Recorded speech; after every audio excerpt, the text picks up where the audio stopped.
online. This is my kind of holiday. The following is a presentation of ESPN on ABC. Before this season began, it's unlikely Baylor and Oklahoma State fans expected to be filing into AT&T Stadium to watch their teams play in the Dr. Pepper Big 12 championship game. Both teams were unranked in the preseason. But linebacker turned running back Abram Smith has helped transform the Bears from a 2-win team last year to a 10-2 squad this season. While Malcolm Rodriguez leads a Cowboy defense that's one of the best in the country. And Spencer Sanders has developed into a dependable dual-threat quarterback. Today, Baylor tries to win its third Big 12 championship, while Oklahoma State is in pursuit of its second, and the Cowboys are also eyeing their first appearance in the college football playoff in its 8-year history. The Cowboys right now barely on the outside looking in, ranked number 5. The college football playoff field of 4 will be unveiled tomorrow. Hi everybody, welcome. Sean McDonough along with Todd Blackledge. Delighted to have you with us for the start of a great day of college football. It's Championship Saturday, and Todd, 3 of these games that will be played today have major meaning with an eye toward the college football playoff starting right here. It's not hard to imagine the path for the Cowboys into the CFP. It's right in front of them, the whole thing. I mean, if they can find a way to beat a very good Baylor team for the second time this season, then they can go in the clubhouse and watch what everything happens, because there'll be a 1-loss Power 5 conference championship team, and their resume is super strong. And if any of those 3 teams ahead of them stumble at all today, they'll be in. And they are doing it with defense. We've done the Big 12 championship game a lot. Usually we talk about high-scoring offenses. Very rarely do we chat about the defense. But in these 2 teams, the 2 best defensive teams in the Big 12, and Oklahoma State, one of the very best in the country. Yeah, it's a defense that has improved steadily in the 4 years under coordinator Jim Knowles. This year they played championship level statistically. But what I like is their championship level effort. These are 2 plays from their big win over Oklahoma a week ago. This is senior Devin Harper on a 4th down play.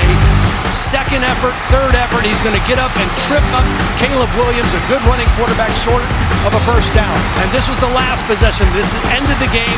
Freshman phenom Colin Oliver from the ground gets his 9th sack of the season. They are a salty defense, very well coached. And Mike Gunday, interestingly, he's coaching and managing games this year to play to his defense's strength. Yeah, he's rushing the ball. He's trying to control the clock. It is an attacking Cowboy defense that causes problems for the opposing quarterback. They lead the nation in sacks, and the opposing quarterback is going to be a relative newcomer as we welcome in Molly McGrath. What's the latest for the Baylor quarterback situation, Molly? Yeah, Dave Aranda told me that Blake Shapen will make just his 2nd career start in this championship game.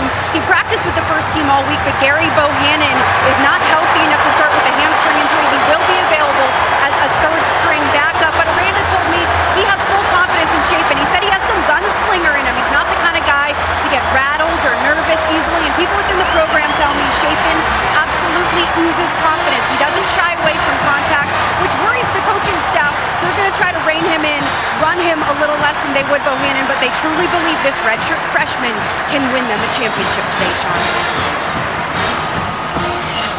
Shapen ready to go, and here come the Oklahoma State Cowboys. A win today would match the school record with 12 in a season. Baylor can also do that, a school record for wins in a season, if they win their 10th, 11th here today. You're watching Dr. Pepper Championship Week.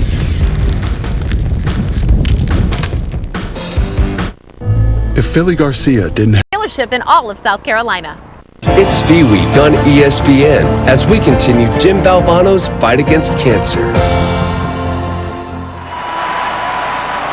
And you're watching the Dr. Pepper Big 12 Championship game on ABC from AT&T Stadium in Arlington, Texas. The roof closed with some clouds outside. There is the chance of some rain here today. Very pleasant day in the Metroplex. Temperature in the mid-70s.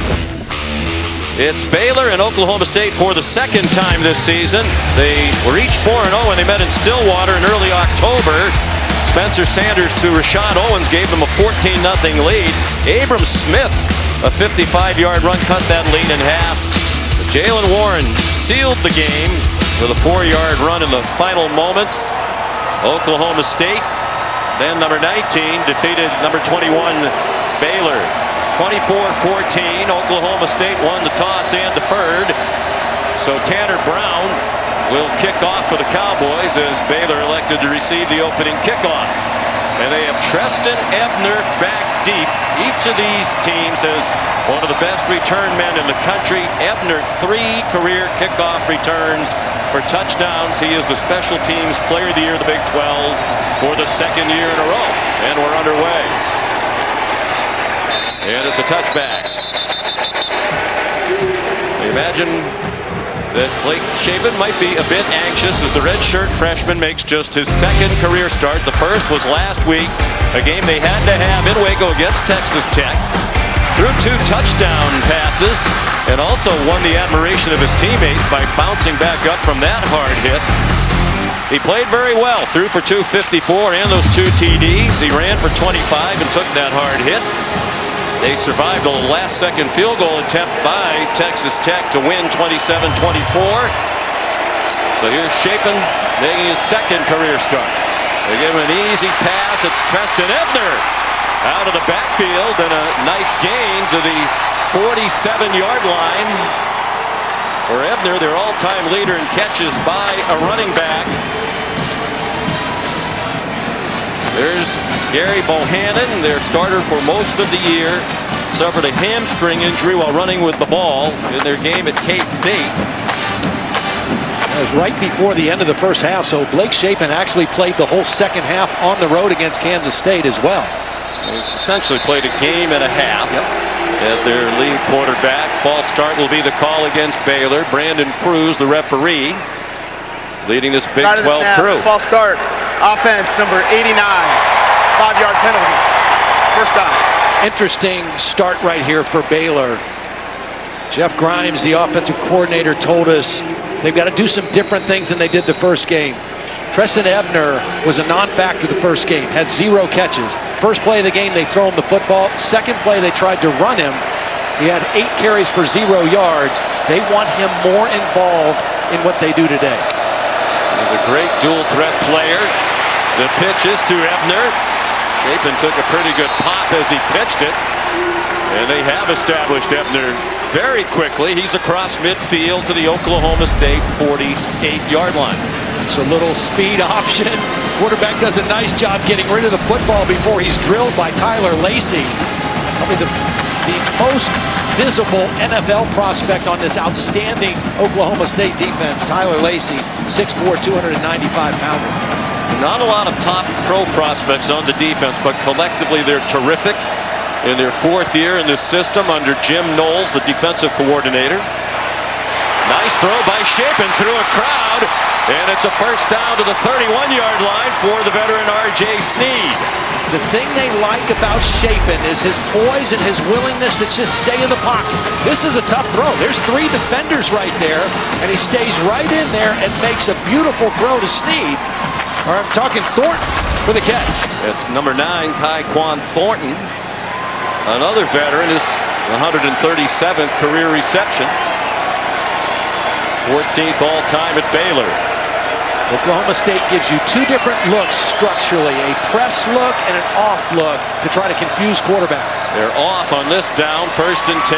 Gavin Yates, one of their tight ends, to the 30 for a pickup of 4. When Shapen came in the game at the end of the first half against Kansas State, he hit his first 4 passes, led them to a field goal, calmed himself down, and I think his poise and his willingness to just kind of hang in the pocket. Gary Bohannon was a great running quarterback, and he would leave the pocket and make plays outside the pocket more quickly than Blake Shapen chooses to do. Out of the pistol, Treston Ebner is the running back again. He lost the football, and the Cowboys have it at the 25-yard line.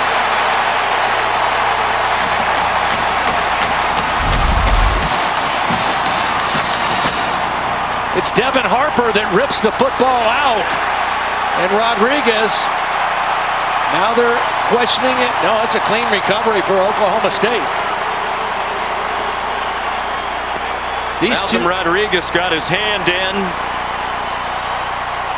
And after they took a look at it, it is deemed a recovery by Oklahoma State. These two inside linebackers, Rodriguez and Harper. Jim Knowles said it's the best combo of inside linebackers he's ever been around. They're the two leading tacklers on the team. They're signal callers. They're heart and soul guys. And they combine right there to cause the first turnover of the football game. Baylor did not turn it over in that regular season meeting in Stillwater. They were actually +3 for the game, but still lost to the Cowboys. Spencer Sanders deep down the middle and through the hands of his wide open receiver at the 50-yard line. It was Blaine Green, the freshman, who's really emerged in recent weeks. He should have had that one. Ball sailed a little bit on Sanders, a little bit high, but Blaine Green has he's really helped their offense moving to that H-back kind of hybrid position they call the cowboy back from wide receiver. Sanders, he got stripped of the ball, picked it back up on the bounce, and got to the 28-yard line. Looked like it might be a catastrophe for Oklahoma State. Turned into a gain of a couple. Really nice play. Coming in there, Matt Jones, number 52, gets the ball out. Matt Jones plays all three linebacker positions, playing the outside linebacker today with Terrell Bernard back in the lineup, number 2. He did not play in that first matchup in Stillwater. Number 2, their best defensive player, one of the 2 best on this defense. He was out with a knee injury, the only game he missed all year. A screen and a wide open Dominic Richardson, and he spins down with an apparent first down at the 36-yard line. Knocked down by Al Walcott. Well, now looking at that mark, it's going to be very close. Really good second effort by Richardson.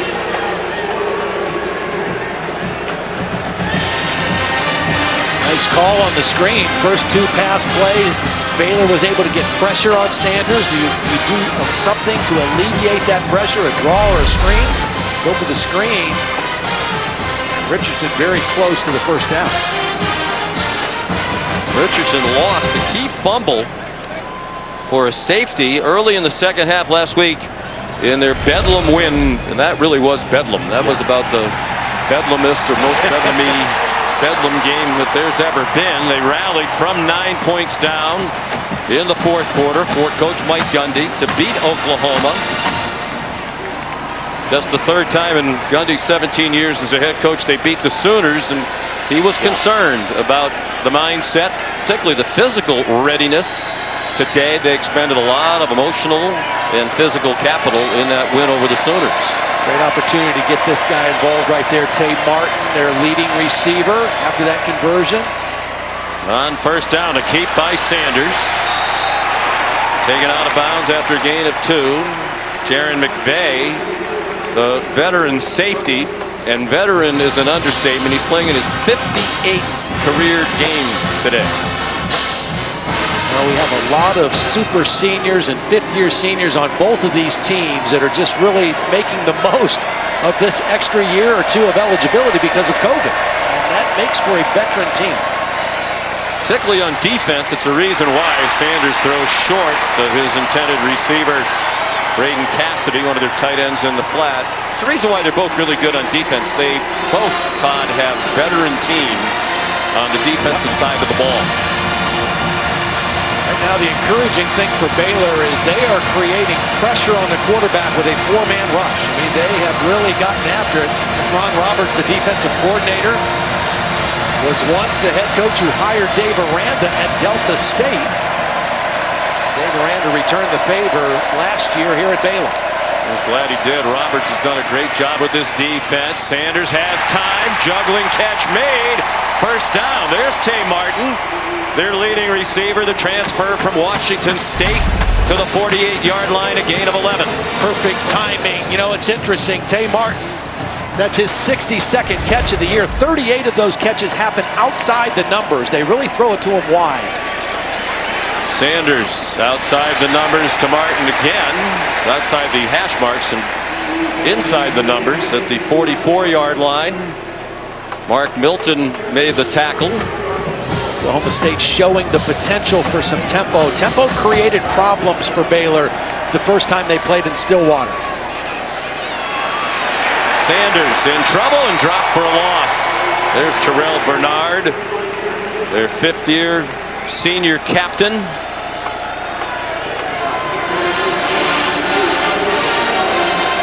He had a torn meniscus and sat out the regular season game. Had it scoped, came back in the very next game to play against West Virginia. Despite missing one game, still their leading tackler. They weren't quite lined up, and it's Desmond Jackson who ripped through the quick hitter for the first down to the Baylor 34. 11 more on the ground for Oklahoma State. Again, tempo. It's a running play on 3rd and short. Baylor trying to communicate, trying to get lined up. Didn't have their cleats in the ground. And Oklahoma State capitalized. Sanders, single coverage, up for grabs, and it is caught by the freshman Jaden Bray. This is a 50-50 ball. When you hear coaches talk about you throw it up and give your guy a chance. Perfectly thrown over the outside shoulder, and Jaden Bray comes down with it. They marked it at the 8. Jackson trying to bounce outside, and he's stopped by the corner, Mark Milton. My question would be, Todd, where is Jalen Warren, their leading rusher? More than 1,100 rushing yards. Jackson didn't get a single carry in the game against Oklahoma last week. Well, we haven't seen Jalen Warren, and we didn't see Abram Smith in the first possession for Baylor either. So 2,000-yard rushers that you think we would see a whole lot of, we have not yet seen in the football game. That is strange. Dominic Richardson now the running back as they operate out of the pistol. Richardson lowered his head, got to the 5. It'll be 3rd down and goal. Nearly midway through the first quarter of this Dr. Pepper Big 12 championship game. Both these teams good on 3rd down defense, but so far Oklahoma State 3 for 3. That's why this drive is sustained down inside the 15-yard line. Sanders, plenty of time to the end zone, incomplete. Off the hands of Blaine Green with Jalen Petrie, the Big 12 Defensive Player of the Year in coverage. He's a safety. He does a little bit of everything. He can cover, he can play against the run, he can blitz, and so there's a red zone stop. This Baylor defense a little different in style than Oklahoma State. A little bit more bend but don't break, and they play really well in the red zone. In this case, forcing a field goal attempt. Tanner Brown, 23 yards, just inside the right hash mark, and it is good. Oklahoma State capitalizes on the turnover and leads 3-0.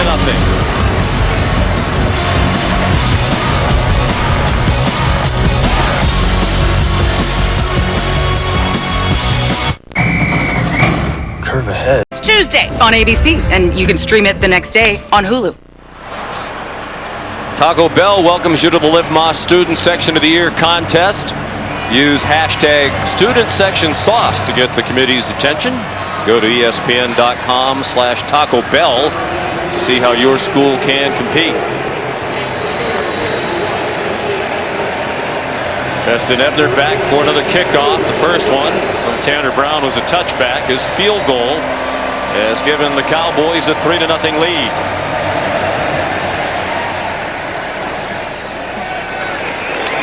He'll try it this time from the goal line. And he's down at the 21, well covered by Oklahoma State, led by Jeff Robertson. Well, one of the interesting facets of this game, the chess match between Baylor offensive coordinator Jeff Grimes and Jim Knowles, the defensive coordinator for Oklahoma State. They are 2 of the 5 finalists for the Broyles Award for the best assistant coach in the country. The winner of that award will be announced on Tuesday night in Little Rock.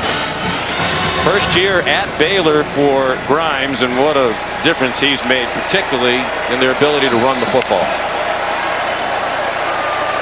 No, they're coming out throwing early in this game, and they're also coming out with more spread formations. They're trying to move some of those people away from the line of scrimmage. Blake Shapen is off to a nice start. Jeff Grimes, he said to us, he said, look, we have to be more efficient running the football than we were the first game. Only 107 yards, and 55 of that came on one carry for a touchdown.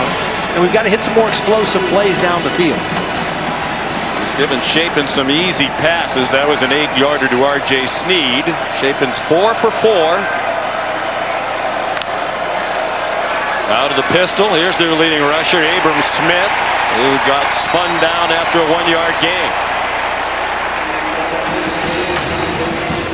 So they were held to a season low 14 points in that loss in Stillwater. They scored at least 20 in every other game this season. 55 of those 107 rush yards for Dave Aranda's team came on that one touchdown run by Abram Smith. They only gave up 12 sacks all year, 3 of them in that game against the Cowboys. Now this is a press structure. Look at all these people around the line of scrimmage right here. It's an aggressive style of defense. Dylan Doyle comes in, lined up as a fullback, trying to lead the way from Smith, and he went nowhere. Malcolm Rodriguez leading the defense as he's done so often in recent years. Their leading tackler for the 3rd year in a row. When you have this many bodies around the line of scrimmage, you can't block them all. Sometimes you have to be able to make an unblocked guy miss. That time there were multiple unblocked guys, and Rodriguez, who does not miss many tackles, made that one. Baylor goes for it on 4th down a lot, including in their own territory, but not here against this salty defense. They run the ball on 3rd down a lot, and Oklahoma State was ready for it. Isaac Power the punt. Brennan Presley the fair catch. 49-yard punt. Oklahoma State leads 3-0, and they're back on offense in a moment.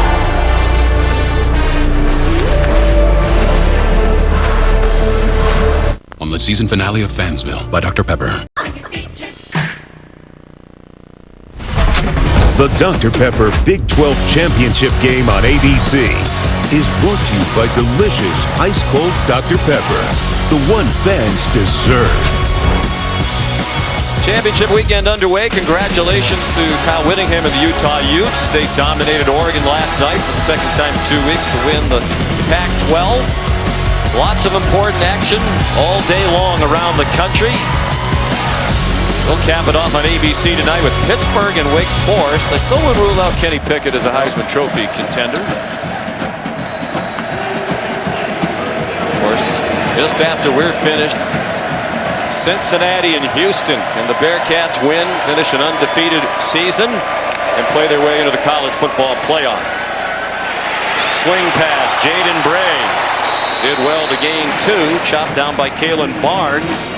Another of those veterans. He's a senior, playing in his 40th career game. What's interesting about these two teams, Sean, and this is why they're in the championship. Both these teams have gotten better as the season has gone on. When they played in Stillwater back in early October, Oklahoma State got the better of them. Both these teams are significantly better than they were then on both sides of the ball. Baylor's defense hanging right in there so far in this one as well.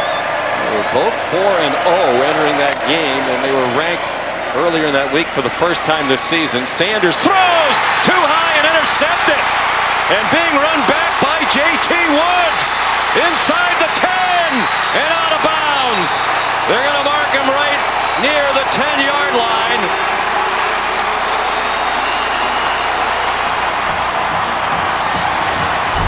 This is a bad decision by Sanders. He's going to try to fit one in this hole.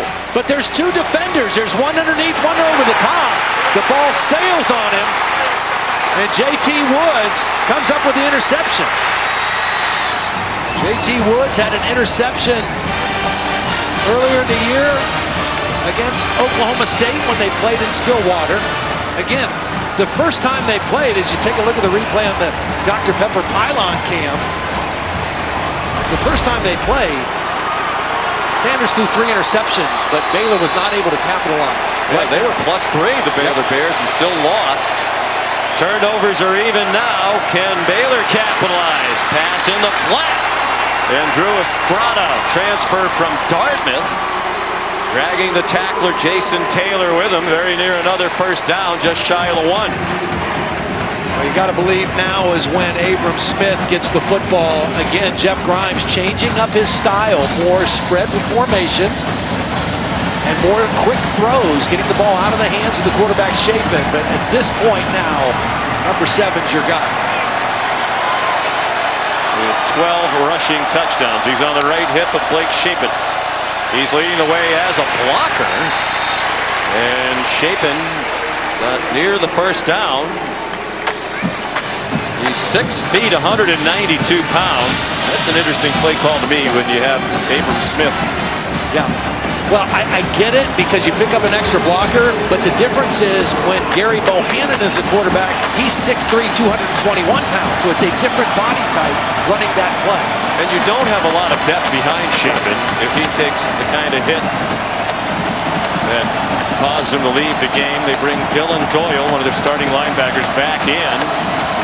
He has a touchdown run and a touchdown catch out of that fullback position. And interesting fake. It worked. It's a touchdown to Ben Sims. Just love the poise of this young quarterback. He takes his time to sell this fake. Then he knows he's going to get hit. But watch him sell the fake with his eyes and with hiding the football. And that's why Sims was so wide open. It was a brilliant fake on the 3rd down and 1 call.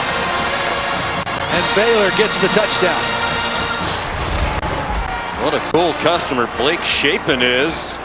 2nd career start, and it comes in the conference title game. And he hasn't missed yet. He's 6 for 6 for 59 and a touchdown. Isaiah Hankins added the extra point. So it was set up by the takeaway. That's 21 straight games with a takeaway now for the Baylor defense.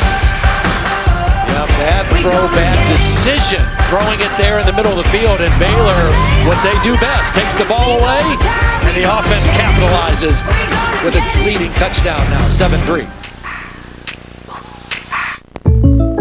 It is time for the final day on ABC.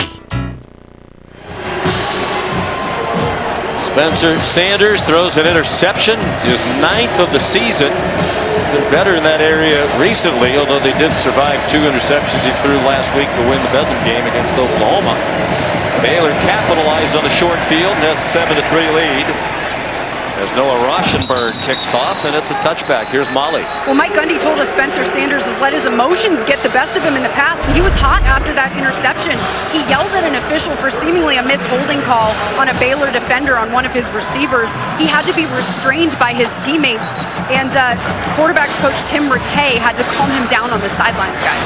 And it could have been a hold. The problem is there was a deep safety right behind the receiver. That was the problem for Sanders, not the hold on his receiver. The fact that there was a deep safety waiting there for the football, reading the quarterback's eyes. When we spoke with Casey Dunn, the offensive coordinator, he said that's a big reason for the improvement of Sanders this year. He's gotten better at not getting emotional, not letting one mistake, one bad play carry into the next. Here's Dominic Richardson out to the 29-yard line. He said Tim Rattay is really the guy charged with doing that. Tim was an outstanding quarterback. When something bad happens, he gets with Sanders on the sideline and tries to calm him down. Yeah, and that's been very valuable. I mean, obviously Sanders is an emotional guy. He plays with his heart on his sleeve, but Tim Rattay being on the field has done a great job of just getting him to look to the next play. And that's been a big improvement for him. Pass in the flat, Lane Green out of bounds, 30-yard line. Short gain. And Molly, where is Jalen Warren? Yeah, you guys have been wondering where he is. I'm told he's not 100%. He's been dealing with a lower leg injury for most of this season, but he's available and healthy enough to play. He's just not 100%, Sean. He's by far their leading rusher. Had a terrific year. The offensive newcomer in the year in the Big 12 as a transfer from Utah State. Sanders flush to his right. Takes off running and skips out of bounds with the first down. That's what he can do, and that's when we talked to Ron Roberts, he said the biggest concern with dealing with Sanders is his ability with his feet to create a second play. So the first play was dead. They had good pressure. They had the receivers covered. He's able to create a second play with his legs, getting outside and picking up the first down.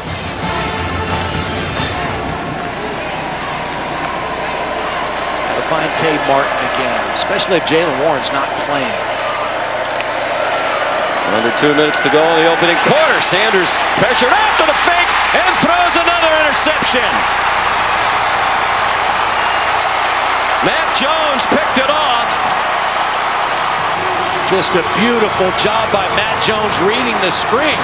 Now Sanders was under pressure, so maybe he didn't see Matt Jones, but watch, he's going to read this screen right away. He knows they're trying to throw the screen to Blaine Green. He stays right between him and the quarterback. Sanders has to unload it because of the pressure and was not expecting the linebacker to be there. Chidi Obanaya with the heat.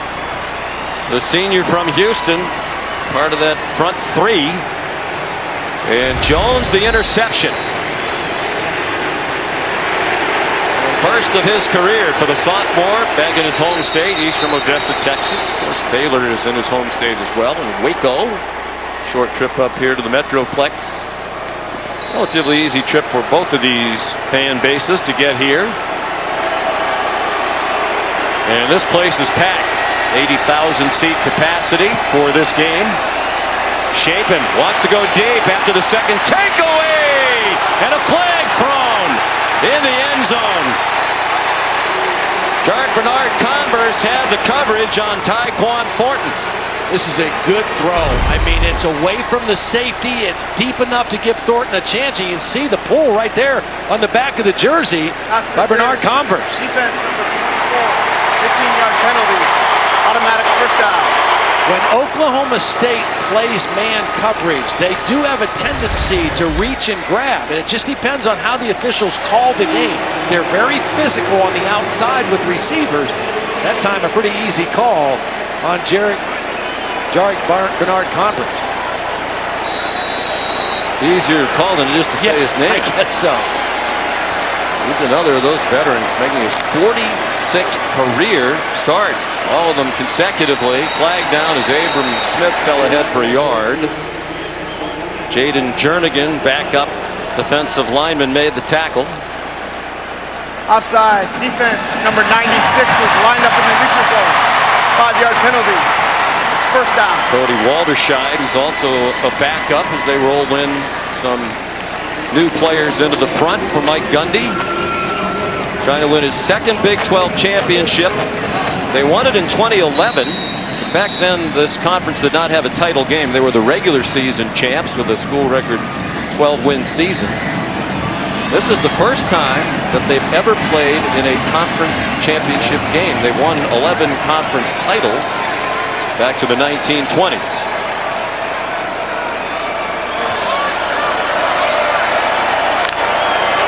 First and 5. Pressure off the corner immediately. Trey Sterling came on a blitz from Shapen's right, and all Shapen could do is get out of the way. Well, they took Oliver, their best pass rusher, and dropped him into coverage. They brought pressure from the field, and two guys unblocked with an easy path to the quarterback. Shapen smart just to go down and give that play to the Oklahoma State defense. Don't make things worse by trying to force the football. Sterling, a fifth-year senior. Another Texan from Sunnyvale. Instead of first and 5, now Jeff Grimes calling a second and 13. With a half minute to go in the opening quarter. Thornton's open. He bounces off a hit and goes down inside the 5. Really nice job, kind of a high-low work. Thornton was the deeper receiver. Ebner's short. Thornton's going to come behind it, and you put the linebackers in conflict. Harper is the linebacker in conflict, goes right over his hands. Beautiful throw by Shapen over the hands of Devin Harper. Sterling couldn't tackle him on the original contact. He was involved in the stop, but yards after the catch, in total a 21-yard completion on the last play of the first quarter. How about the start for Blake Shapen? 7 for 7 for 80 yards and a touchdown. ESPN's presentation of college football on ABC will return after this message and word from our ABC stations. The AT&T Countdown to the College Football Playoff National Championship, Monday, January 10th on ESPN. Run it. We've come a long, long C13. You're watching Dr. Pepper Championship Week, start of a great day of championships around college football. All day long here on ABC. Blake Shapen, the redshirt freshman quarterback, has his team up 7-3 and threatening again. Throws to an open receiver, touchdown! Drew Estrada, wide open. Baylor has totally mixed up the Oklahoma State defense. This is the little rub route. The inside receiver's going out, Estrada, the outside receiver's coming in. They pick the defender, and Shapen makes the right choice of where to go with the football. Gets that 1 foot down, but it's just the style. They've only run for 7 yards. Shapen has not missed a pass. They've gone spread formations, and they've really neutralized this Oklahoma State defense and capitalized on turnovers. Drew Estrada, transfer from Dartmouth, had a great career in Hanover, New Hampshire, and a key contributor in his first year here at Baylor.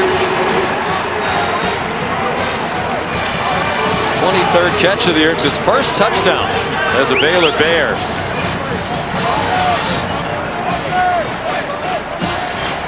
Time for today's Dr. Pepper spotlight, and right now, Todd, the spotlight a little harsh on Spencer Sanders with a couple of interceptions. Both have been capitalized upon by the Bears. Yes, his 9th and 10th interception on the season, but more interestingly, his 4th and 5th interception against this Baylor defense.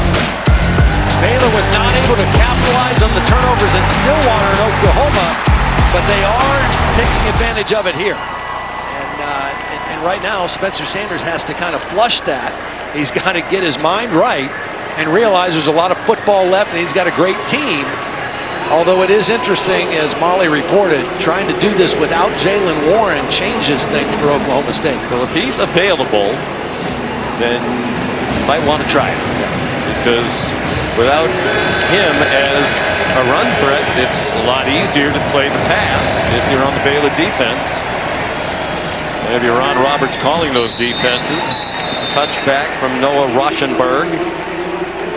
You're right, Sean. I mean, if they don't have to worry about number 7, then they can say all we have to do is take away Tay Martin as a wide receiver. If they're both in the game, which it appears they might be going that direction right now, now you have to play a little bit more balanced. Nope, he's just in the huddle. And noticeably limping there on the sideline. He carried the ball 36 times in the regular season game against Baylor. It's Desmond Jackson,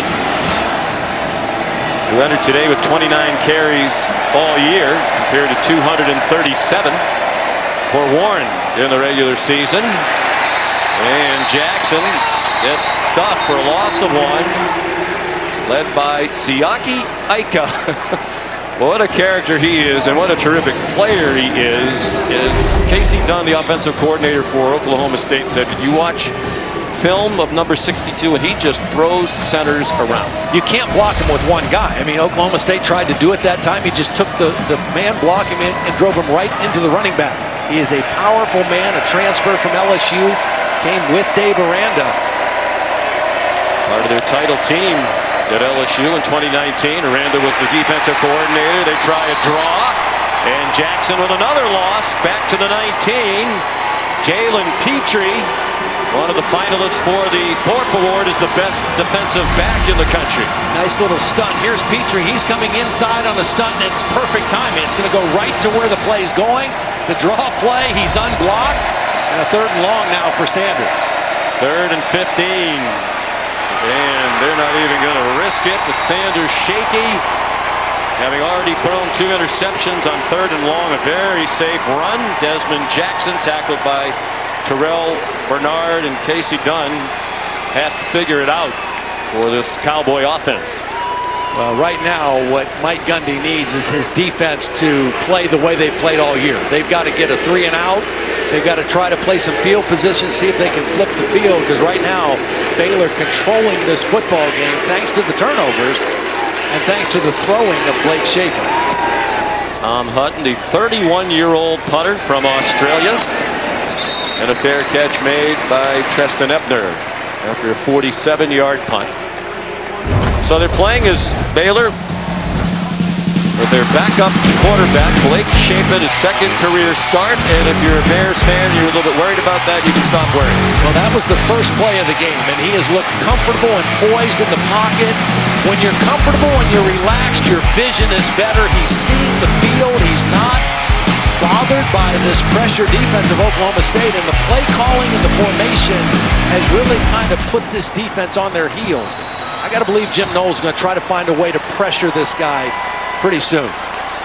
They've sacked him once. They've given a lot of quick short throws like this one on first down to Ebner.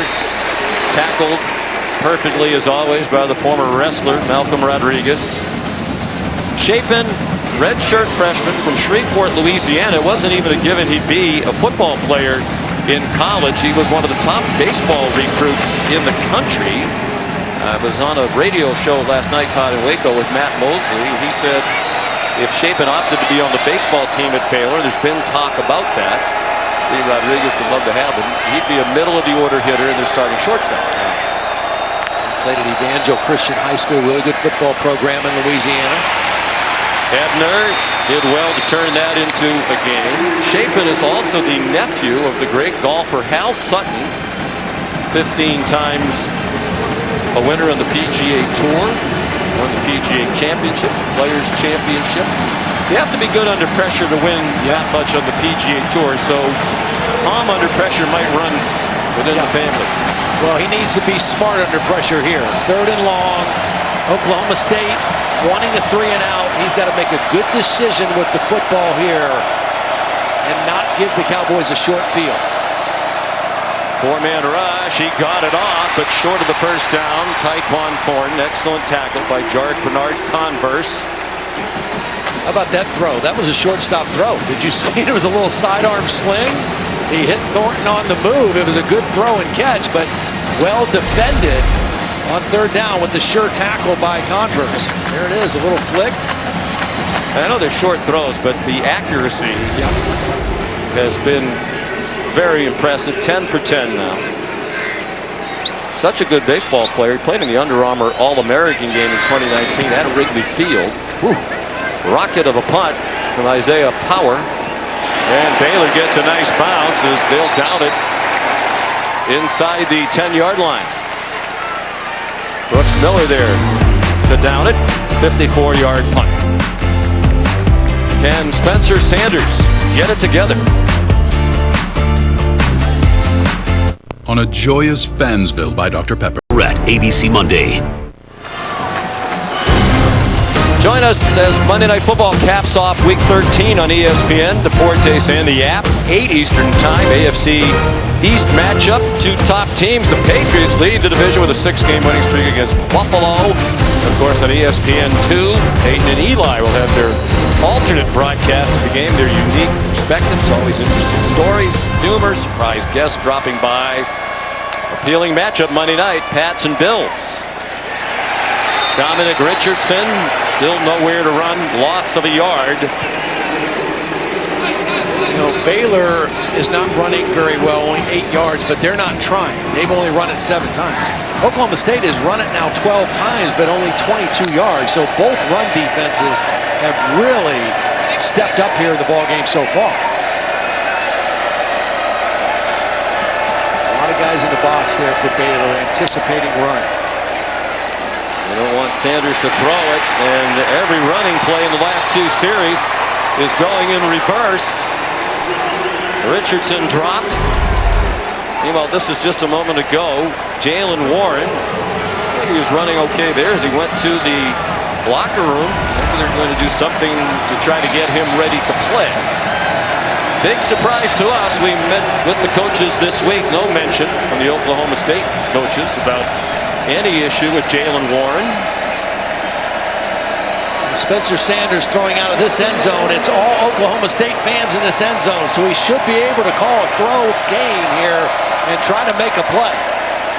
Three receivers were in a bunch to the short side. He's going deep into triple coverage, and it's incomplete. Trying to get it to Brennan Presley. And that really had no chance as Presley was surrounded. Well, there were a lot of guys there, but there looked like there was contact before the ball got there. Oklahoma State sideline was calling for interference. And that was McVay coming over, number 42. He was making a play on the ball, but he knocked the receiver down as well.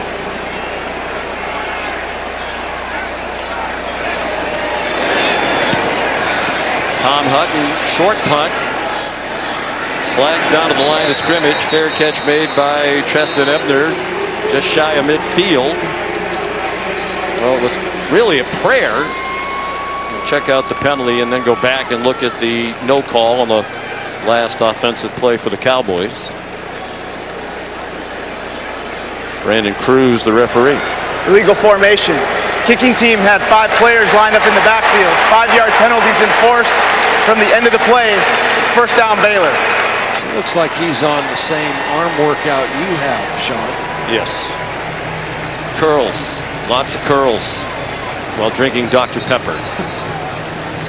Well, let's go back to that previous play. I mean, it was essentially, hey, if this one gets picked off, it's a punt anyway, the equivalent thereof. Matt Austin, what'd you see here? Well, I agree with Todd. Number 42, it looked to me, was just making a play on the ball. He's not going after the defender at all. He had the best shot at it. He jumped for it, missed it. There was some contact, but when that ball's thrown, everybody has the same rights to it. Yep, 50-50 ball, and McVay went up and made a good play on it. There's the quarterback whisperer, Tim Rattay, alongside Sanders. Blake Shapen comes out slinging. Another short throw, easy completion to Drake Dabney, one of their tight ends, just his 9th catch of the year. The ball's getting out of his hands quick. It's 4 or 5 receivers out in the routes. It's spreading out this Oklahoma State defense. It's a much different approach than when they played them in Stillwater. In Stillwater, they played 12 personnel, which is 2 tight ends with real condensed formations a lot. Now this is 12 personnel, but they still have 2 wide receivers as well. 11 for 11 Shapen to 7 different receivers. Abram Smith lowers the boom, takes the defense with him for a first down. He just ran over Devin Harper and some other Cowboys. Well, they like to talk about RVO, reliable, violent offense. That's what Jeff Grimes wanted to bring here. That's the description of RVO right there. You got a linebacker that you switch to running back who runs with a linebacker mentality over a linebacker, and that's the kind of run game that has transformed this Baylor offense this year. That was a reliably violent run, and Smith's been giving him those all year.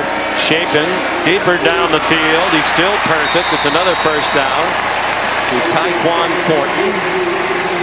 Well, Jeff Grimes, as we said, the new offensive coordinator, came into the offseason from BYU, where he had great success with Zach Wilson and that bunch last year. He wanted to bring this running game, wide zone offense, as he calls it. This, after a lot of spring practice, he didn't feel like they had a running back who could execute the running style that he wanted. Here's Smith. Here's Smith. That's the style he wanted. So one of the coaches mentioned to him, you know, Abram Smith, when he first got here, was a running back for his first 2 years. Didn't play very much, had only 12 carries, but he had been a linebacker. So Grimes asked Dave Aranda and Ron Roberts, can we give him a try back at running back? And from the moment he made that switch in spring practice, it has worked. And he was a little reluctant because he had had some success playing linebacker last year, and he was a little reluctant to make the switch. But it's paid off for everybody. Here he comes again. Well, last year, they rushed for only 90 yards per game, 124th in the country. This season, 224 is number 8 in America. You know, you hear teams talk about we run to set up play action pass. the philosophy in this game has been throw the football to set up the run. Right now they're having some success running it because of how well Shapen has thrown it so far here in the first half. 3rd down and 1. Shapen, quick toss as he went under center. Ebner has the corner, has the first down. Knocked out of bounds at the 6 by Sean Michael Flanagan. Really a nice job by Shapen. When he went up under center, watch, they thought it was quarterback sneak for sure. They called a quick toss. They bottled up the middle, but they didn't have the perimeter secure. And it was a nice call by Jeff Grimes, executed by his young quarterback, and Ebner gets the first down on 3rd and short. Ebner playing in his Baylor record 60th game. He's a 5th-year senior. Smith back in now. Shapen, look out, in trouble. He throws it. That might be backwards. It's a free ball. Colin Oliver put the pressure on, and Thomas Harper wound up with the ball. Well, Colin Oliver, you cannot block with a tight end or a back. And they tried to block him with Abram Smith. And that's a mismatch. And now the question, was that ball thrown backwards? Certainly looked like it from here. That's what they're talking about. It definitely did not get near the line of scrimmage. Remember earlier, Shapen was under duress and he ate the ball. He knew the defense won. This time he tried to get rid of it. Well, he's straddling the 20-yard line on the as field he is throws an incomplete forward pass. There was intentional grounding on the offense. Quarterback. Now, I think it's a forward pass, but the reason that it's intentional grounding. Foul with the loss of down. The ruling of a forward pass is under review. He was not out of the tackle box, and the ball did not cross the line of scrimmage. I think the bigger question is this a forward pass? Let's bring in Matt Austin. Matt?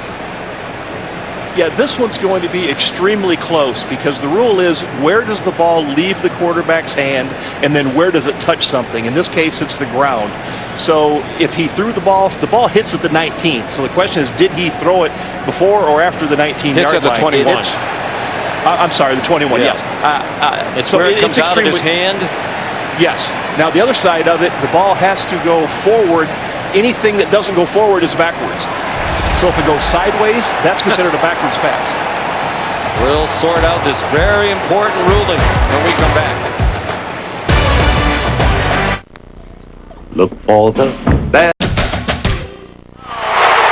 Places the ball at the 21.5-yard line.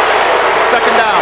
Well, you can hear the booing as we were coming back from break. Brandon Cruz announcing that the play stance is called. So I don't think the replay official, Rick Lumiere, had enough evidence, Matt Austin, to overturn the call on the field. Yeah, I agree. And without a shot right down the line, this is so close, I don't think there is indisputable evidence to overturn this call. So you have to go with the ruling on the field. And what they ruled was they're spotting the ball on the 21.5, and the ball clearly landed on the 21. I don't think that's accidental placement. A half-yard forward pass there. Baylor very lucky, because that could have been a huge mistake. Put it there because if they said it was on the 21 and the ball landed on the 21, as Matt said, it has to be forward, right, or else it's backward. So they were paying attention to the spot. 2nd and goal from the 21. Baylor already up 14-3. In traffic, catch made. Ben Sims, junior from San Antonio, gets them to the 13-yard line. Another quick throw that time by Shapen. Ben Sims, a big part of this offense. I mean, Oklahoma State does not throw to their tight ends very often. Baylor does.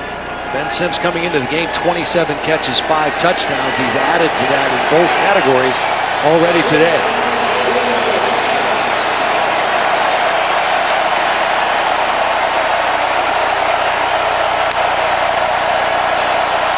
Single coverage, end zone, Shapen, and it is caught for a touchdown! Tyquan Thornton with Christian Holmes all over it. This is a perfect throw by Blake Shapen. To the back pylon, over the outside shoulder, away from the defender, secures the catch, actually got both feet in. I mean, that is a perfectly thrown football by Blake Shapen. And a beautiful catch by Thornton as we look at it from the pylon cam, brought to you by Dr. Pepper. My goodness.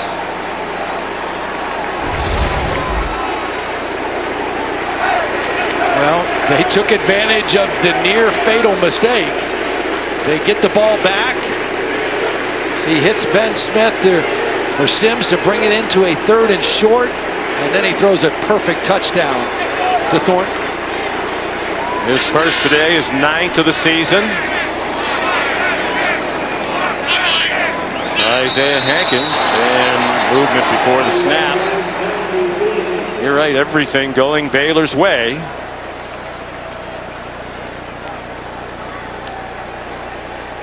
There are a lot of teams right behind Oklahoma State in the CFP Offside, rankings. defense, contact in the neutral zone. Penalty is declined. Try will be from the 3-yard line. Watching this with interest. If Mike Gundy's team takes another loss, their college football playoff hopes almost certainly go out the window. Baylor entertained very faint hopes. It would take a lot of chaos in front of them, in addition to a Baylor win, get them back in the CFP picture, but who knows? College football's kind of wet. Zany. Largest deficit of the season now for Oklahoma State. Thornton, the beautiful catch. Chapin, magnificent. And it's 21-3 for the Baylor Bears.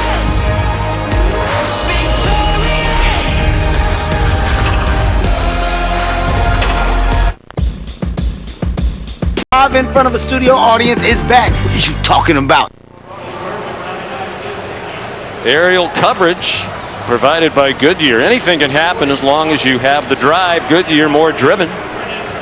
Not sure why the roof is closed today here at the home of the Dallas Cowboys. We've asked a number of people. No one seems to explain it. It's 72 degrees outside. It's actually quite warm inside with the roof closed. All Baylor in this Dr. Pepper Big 12 championship game. Leading 21-3. Noah Rauschenberg, another touchback. Time now for the All-State playoff predictor. And I can't always explain how this works. I know you can. You graduated with very high honors. You're an academic All-American. Maybe later on you can explain all the variables that go into this. But even though Oklahoma State is ahead of Notre Dame at the start of the day, the playoff predictor had Notre Dame with a slightly better chance to get into the college football playoff. Well, the only thing I do know about that is Notre Dame is watching today. They played their last game against Stanford. You can't lose. And Oklahoma State, it's beating a team for the 2nd time who's a good team, a 10-win team. And so all that factors in. And right now it looks pretty smart. Swing pass, Desmond Jackson. This is a critical drive for Oklahoma State and Spencer Sanders. There's 5 minutes and 20 seconds left in the first half. They won the toss and deferred, so they'll get the ball to start the 3rd quarter. They need to get a touchdown on this drive and get some momentum to get themselves back in this football game. 6-yard gain, Sanders deep for Bray. Single coverage and a great adjustment to the ball. It's a first down into Baylor territory at the 44-yard line, and they'll get quickly to the line of scrimmage after a 25-yard pickup. They spread the field with 5 wide receivers. They're slinging it now, deep and incomplete. Going into double coverage for their best, Tay Martin. Kalen Barnes, the nearest defender. Kalen Barnes was in good position. He had inside position, so the only way that Martin's going to get to the football, he's got to run over the cornerback. He's entitled to that position. He did, because he's a talented receiver, but Kalen Barnes was in perfect position. Martin just not able to sustain the catch through the ground. So without Jalen Warren, their leading rusher, they're totally foregoing the running game now. Screen for Desmond Jackson, 1-yard gain. Of course, when they did try to run the recent series, 4 of their last 5 running plays went for lost yardage. You wonder if Mike Gundy is thinking 4-down territory here too on 3rd and 10. Injured player is Kalen Barnes down, so both teams will have a chance to talk about it. I wouldn't be surprised if Gundy's thinking 2 plays here. Could be a cramp. We mentioned it's warm indoors here at Jerry World. On a spooky Fansville by... Let's not talk about leaving before we're actually at the game. Back here in studio, Kevin Nagani alongside Booger McFarland. Capital One halftime report just minutes away. Blake Shapen, 14 of 14, 3 touchdowns. What's he doing against Oklahoma State's defense? Well, he's just taking what the defense is giving him. He's been very accurate. But what about that Baylor defense? 2 turnovers and playing outstanding. Dave Aranda should be proud right now. Notre Dame fans cheering on the Bears. Back to you, Sean. Indeed they are, hoping there'll be an opening for them into the college football playoff. Big completion on 3rd down and 10. Sanders to Tay Martin. The Dr. Pepper tuition giveaway coming up. Stay tuned at halftime. Watch 2 deserving students compete for a life-changing grand prize of $100,000 in tuition from Dr. Pepper. Trying another safe screen. It opened up for Desmond Jackson. And totally foregoing the running game is working pretty well for them. Well, they're using the screen as the running play. That's the second one on this drive. Hunter Woodard, the right guard, did a nice job getting a block on Dylan Doyle, the middle linebacker, to spring that one. Digging and dunking down the field. Now taking a shot. Bray gets the flag. He sold it with some style. Al Walcott had the coverage. Pass interference, defense, number 13, 15-yard penalty, automatic first down. Kind of grabbed at him as he went to make a move for the football. Walcott didn't know where the ball was, and as Bray tried to release to go to the football, kind of got grabbed and then sold it pretty effectively as well. Sanders asking for some calls, got it there. When we spoke to Mike Gunday, he said this season's been a surprise, particularly the way it started, because they had no idea who was going to play wide receiver. Some young players have emerged, including Bray. Now it's Martin, batted away by Walcott. That is the 8th straight passing attempt. Actually, it was Kalen Barnes who had the coverage. So there is a lot of time in this half. I think you got to think about a quarterback run by design here too for Spencer Sanders. He's an excellent runner. See if that'll work. Wide open there for a draw, quarterback draw. They pressure him. He puts it up for Martin, and it's knocked down by the great Jalen Petrie. Only player in the country who's forced 3 or more fumbles, who's recovered 3 or more fumbles, and who has 2 or more interceptions. That's just perfect coverage, reading the eyes of the receiver, and then just got his hands up there. The draw, the quarterback run could have worked on 2nd down, 3rd down. You almost have to throw here unless you put him on the move and give him a run-pass option. 3rd and goal from the 6. They're down by 18. 4-man rush. He steps into the rush, stays on his feet for a while now, throws it away. The general direction of Bray, Braden Utley, Jaron McVay, the pressure, and Mike Gundy has to send on the field goal team. Good rush by 4 guys, 7 defenders against the pass, and when you don't have to guard that much length of the field, you can really squeeze those routes. Sanders does well just to get rid of the football and not take a loss. So it'll be a 23-yard try for Tanner Brown, again from just inside the right hash mark, just about the same spot he made the first field goal, except in the opposite direction. So the field goal is good. Dave Aranda, that's a win as his defense rose up in the neutral zone. Still has a 15-point lead.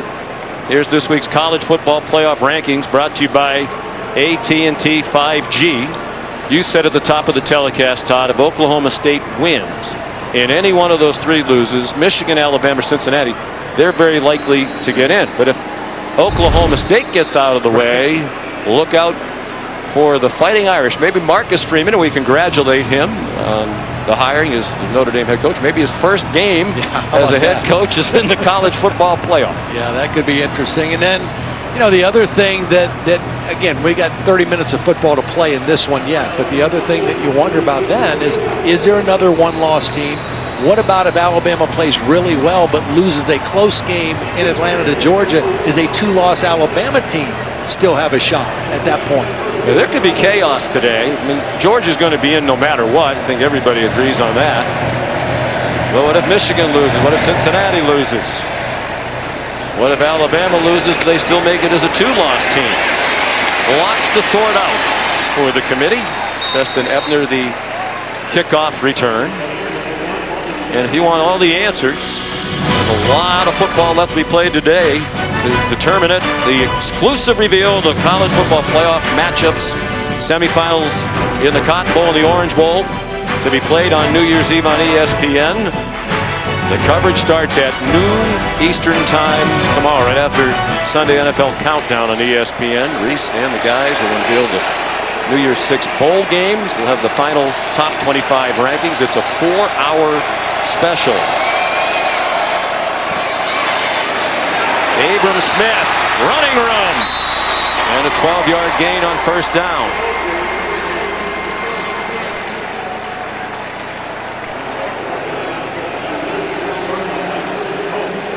Perfect start for Blake Shapen. And you saw the graphic. He's 14 for 14. Most completions to start a game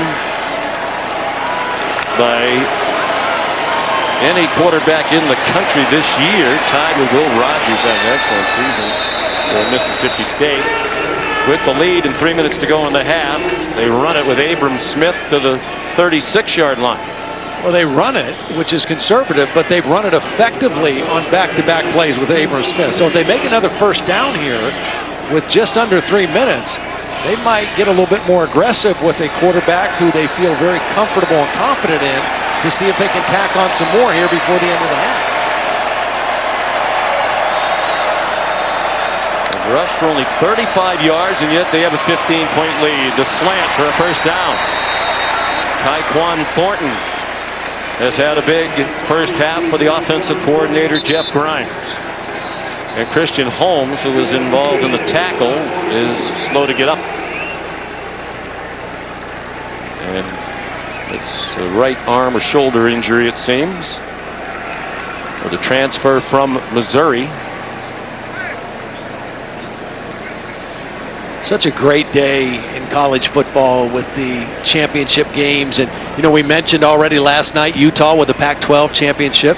We should also give a little shout out to another Texas team. UT San Antonio won the Conference USA championship with a 49-41 win over Western Kentucky. 12-1 for Jeff Traylor's team. So today, just an exciting day of college football, and kicking off right now here in Arlington.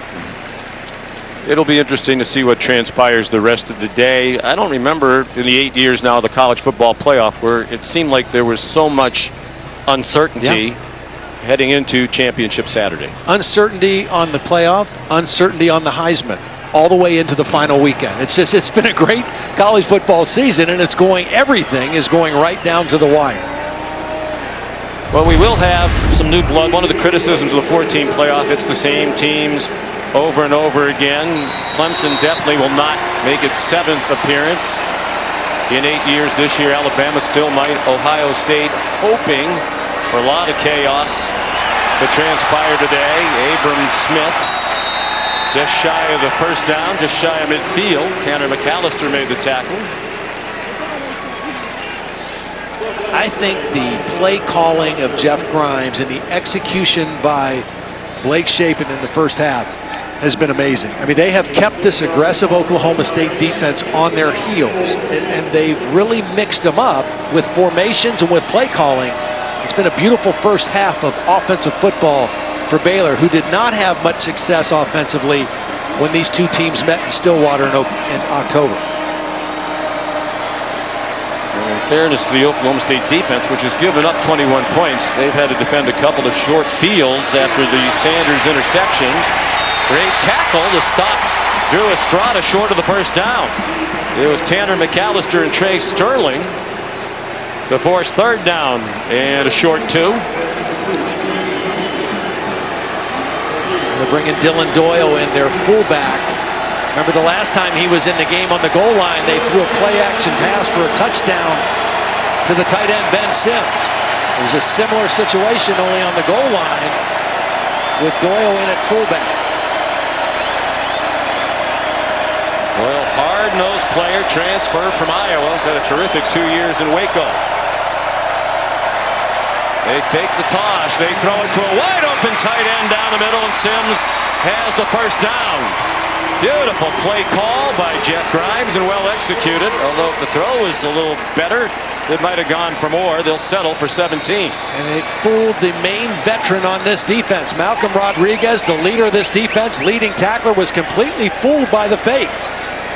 It was the same combination, the same concept, but a different execution. This time they're releasing the tight end right down the middle. Watch number 20 just get totally sucked up on the fake, and the tight end slips behind him. If the ball, you're right, if the ball's thrown better, it maybe is a touchdown. But nonetheless, a great conversion on 3rd and short for Baylor. And now they can be aggressive at this point. They've got 2 timeouts. They've got 46 seconds. They can be aggressive right here. Blake Shapen, in one of the performances of the year in college football. If you're just joining us, he's a redshirt freshman making his 2nd career start. And he is 17 for 17 for 151 and 3 touchdowns. Had one bad play. Got away with it. Got away with the call in his favor, but only one bad play in the whole first half. They used their first timeout. They have 2 more left. They're on the fringe of field goal range. Shapen pulls it down and takes off. And he got 8. We'll mark him at the 26. Will they use another timeout? Well, there's a player down also. Trey Sterling down for Oklahoma State, so that'll stop the clock. And Baylor can hold on to that timeout.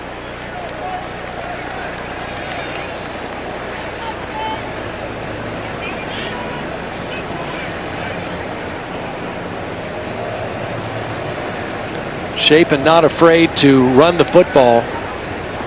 Has run it in each game that he's played. That time was a good decision to get what he could get up the middle. They probably would have either had to spike it or call a timeout right there, but because Sterling went down on the play, they were able to save that timeout. And you think of what had to happen for them to get here.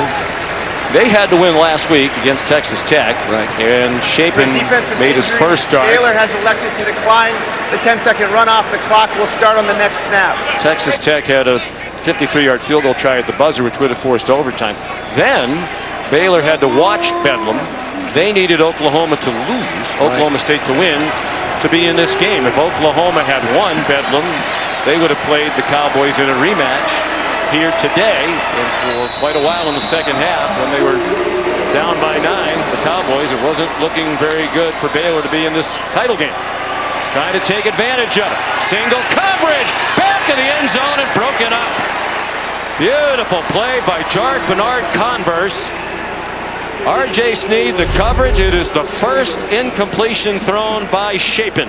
Well, they've been trying to run the 50-50 balls. They've been successful that time. Beautiful coverage by Bernard-Converse, knocking that ball away. Oklahoma State brought pressure and played 0 coverage, meaning there was no safety help, one-on-one across the board. A beautiful play by Bernard-Converse. And Shapen, a remarkably cool gunslinger against this Cowboy defense. Smith on 3rd and 2. Timeout now. First down, 21-yard line. Looks like they're going to line up and spike it. You know, they don't have a lot of time to use the 2 timeouts. Well, I think you use a timeout. I agree with you. Well, they're going to run the play. Beautifully done. Didn't take any time off the clock. Single coverage again, and incomplete. Tyquan Thornton with Corey Black in coverage. He came in for Christian Holmes, who left the game moments ago. Just a sophomore from Baylor's hometown. Black is from Waco, Texas. Well, they are attacking this coverage. They are putting their trust in their young quarterback and their big receivers and say, we're going to throw 50-50 balls and believe we're going to come down with more of them. And so far they have. 2nd and 10. Short throw, incomplete. Then Sims, the tight end, trying to catch it on the move. It was a low throw. That was not a good throw by Shapen because Sims was open, might have been able to turn up field and get out of bounds also. Well, give him the hook. 3 straight incompletions. They've used a timeout.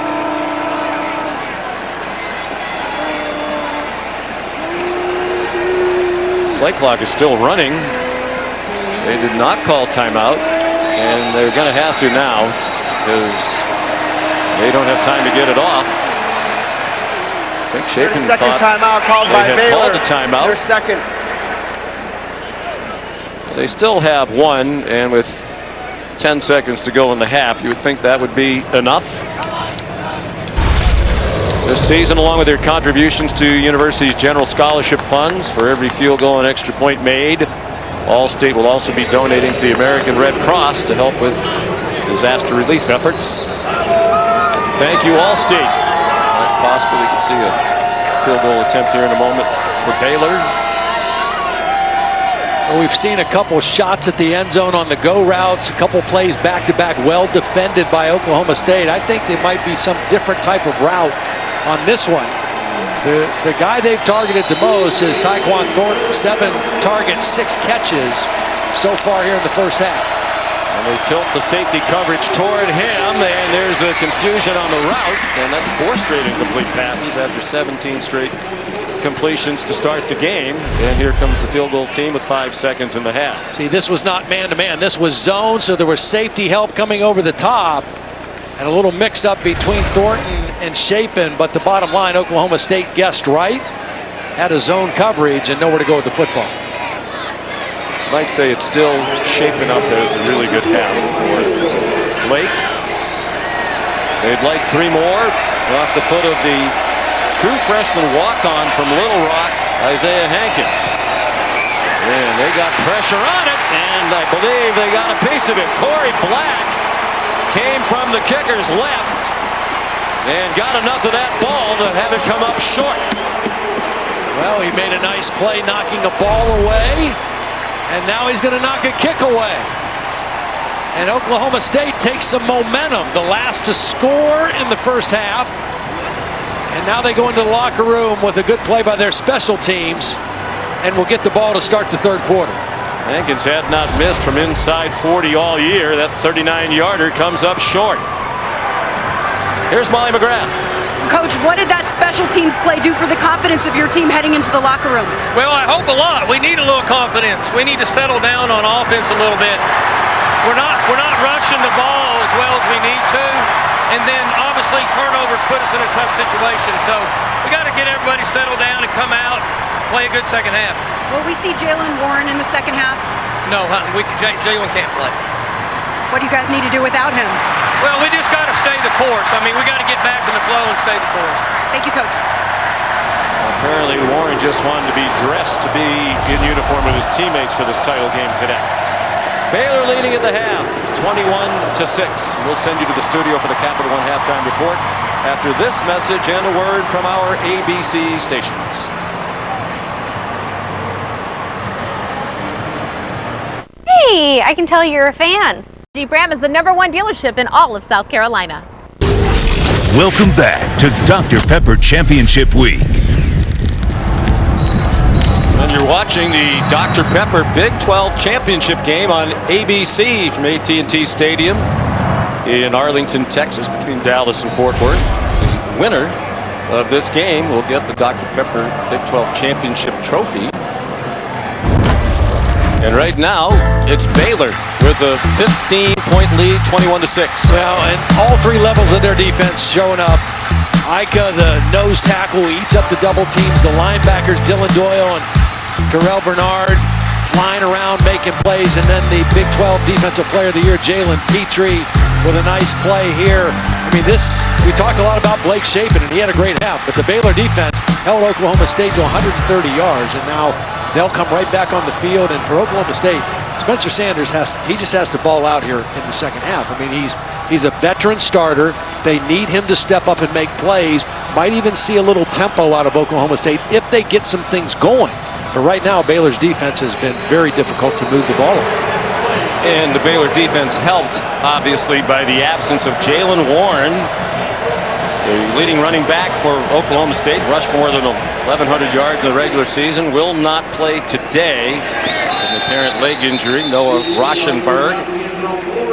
with the touchback. And here's Molly McGrath. Well, Baylor's team was raucous leaving the locker room. They were all chanting, "They can't play with us." And Dave Aranda told me he loves that confidence. He saw that from his quarterback, Blake Shapen, from the start. He said he's not playing scared. As for their defense, he's very satisfied with what they're doing to Spencer Sanders.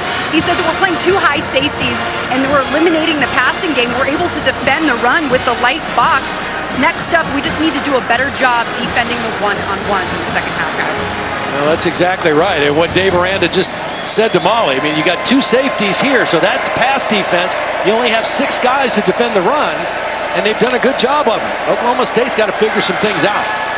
Sanders takes off running, scrambled for his life, and turned it into a first down with an 11-yard gain.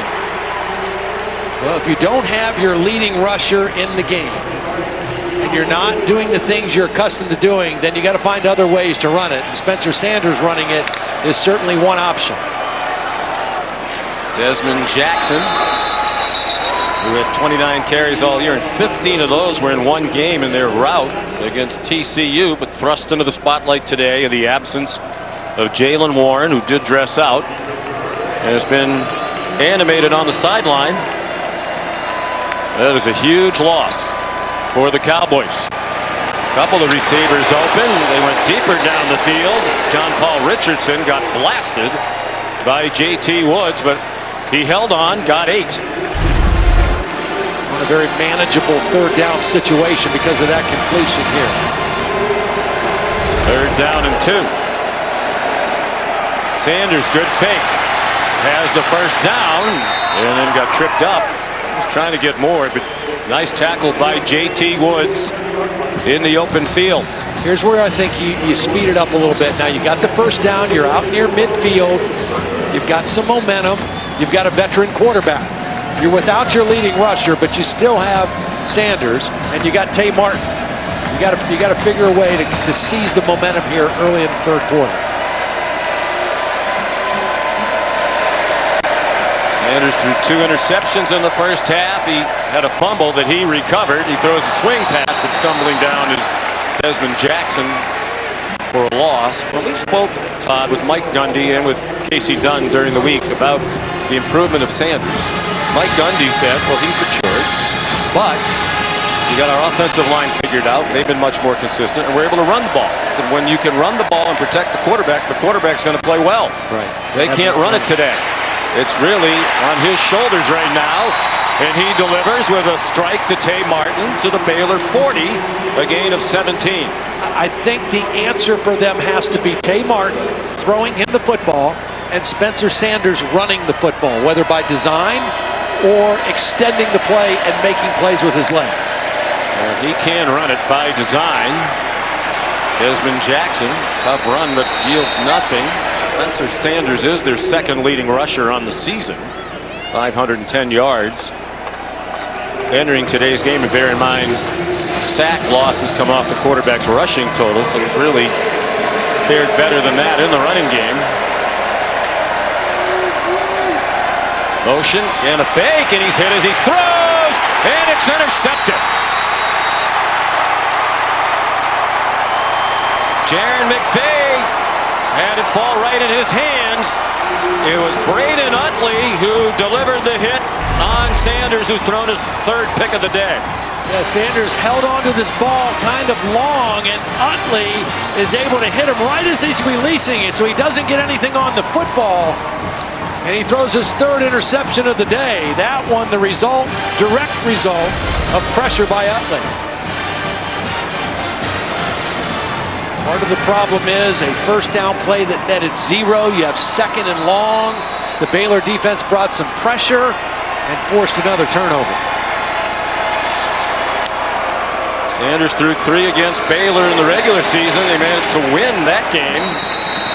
This game is dramatically different from that regular season meeting. Tyler Lacey dropped Treston Ebner for a loss. Of course, in that first game, we can't underscore enough the absence of Jaylen Warren today. Warren carried the ball 36 times. Yeah.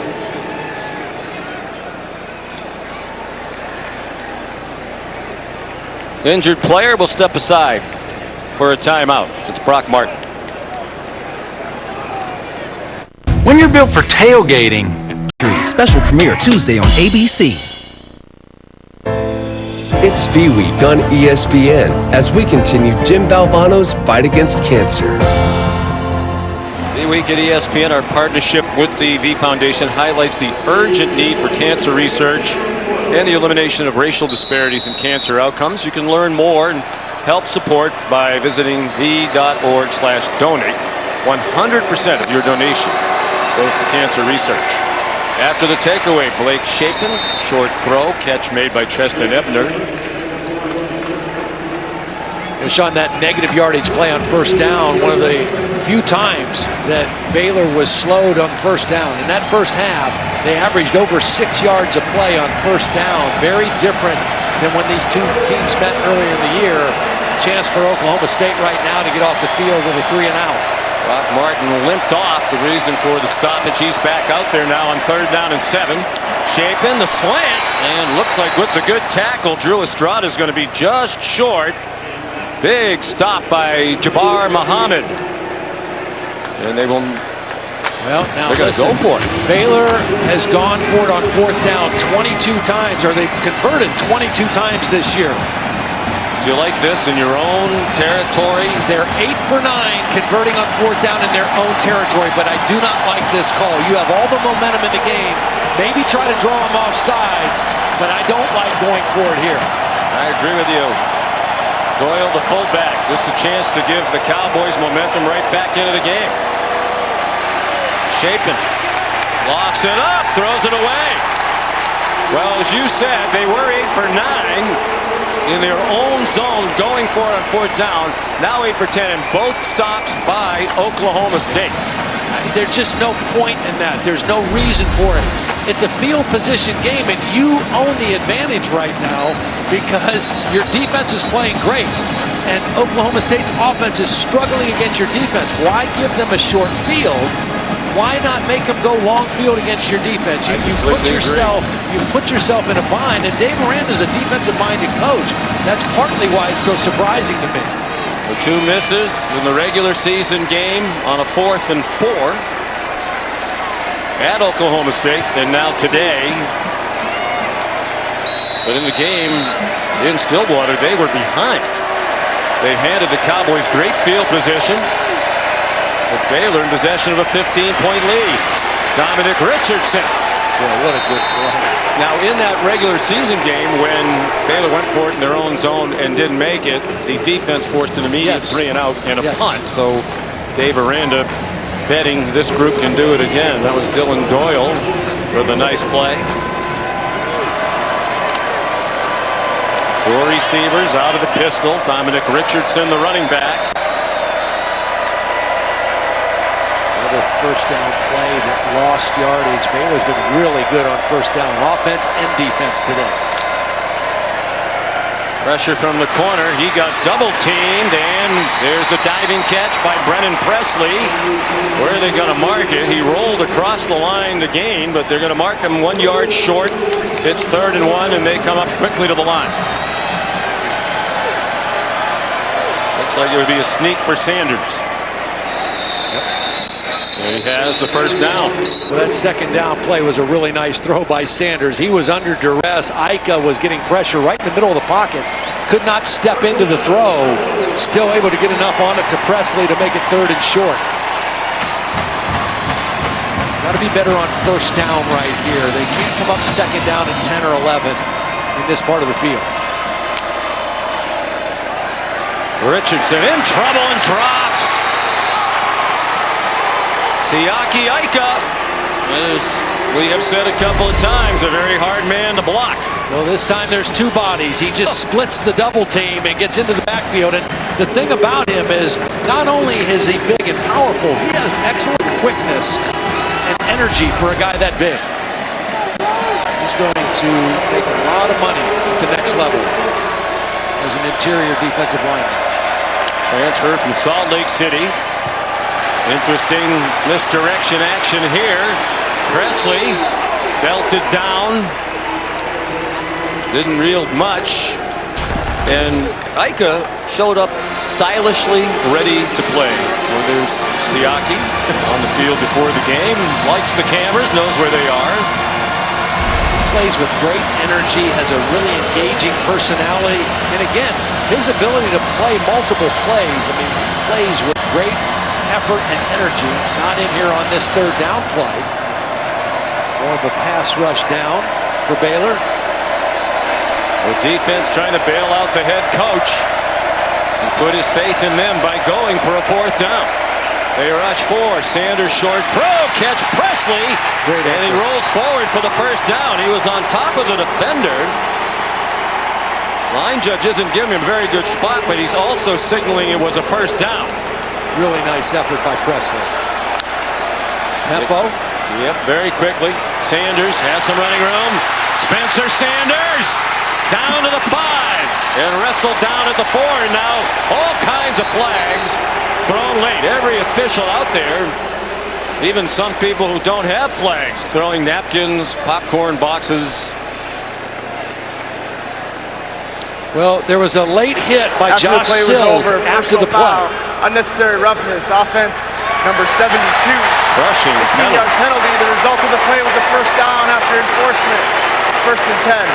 And that's a really smart guy in Josh Sills who knows better, but that's a month late.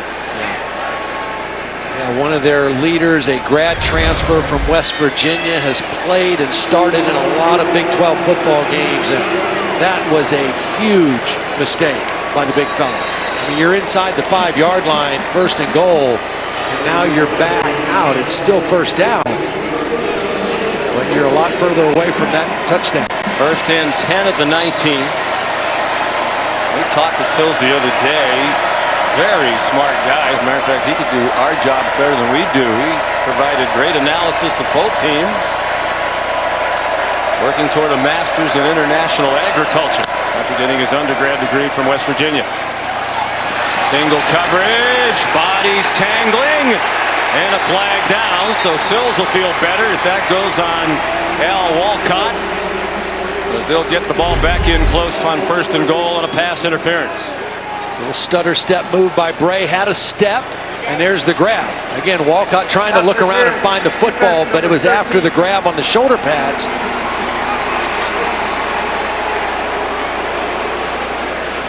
Doesn't allow the receiver to make a move towards the football. Impeded his movement to the football, so they're right back where they were a minute ago. 1st and goal inside the 5-yard line. And again, the running ability of Spencer Sanders here without Jalen Warren has to be part of the package here for Oklahoma State. Give him credit. He's had a rough day, but he's leading them back. Touchdown! Dominic Richardson, untouched. Excellent block. Just caved in the whole side. Watch this offensive line get movement, get pushed. They have not run the ball very successfully that time. Anybody could have run through that hole. Beautiful execution at the point of attack. And Oklahoma State climbing back in this one. Midway through the 3rd, just going for 1. Make it an 8-point game, 1-score game. Tanner Brown the extra point. So Dave Aranda will be asked about his decision to go for that 4th down with everything going his way. Regardless of the outcome of this one, that was a key decision. Yeah, I mean, and it just, at that point of the field, you didn't need it. You know, Baylor took advantage of turnovers by Oklahoma State. That's just like a turnover when you go for it in your own territory and don't make it. Oklahoma State capitalized. On the season finale of Fansville by Dr. Pepper. Later today on ABC, 2 more conference championship games right after us. The American Championship, Houston, winners of 11 in a row against undefeated Cincinnati. And then tonight, the ACC title game, Pitt and Wake Forest. It'll be the first ACC championship game without either Clemson or Florida State since 2008. We have a game here. 1-score game, some juice in the Cowboy fans, and a kickoff by Tanner Brown will be a touchback. Here's Molly.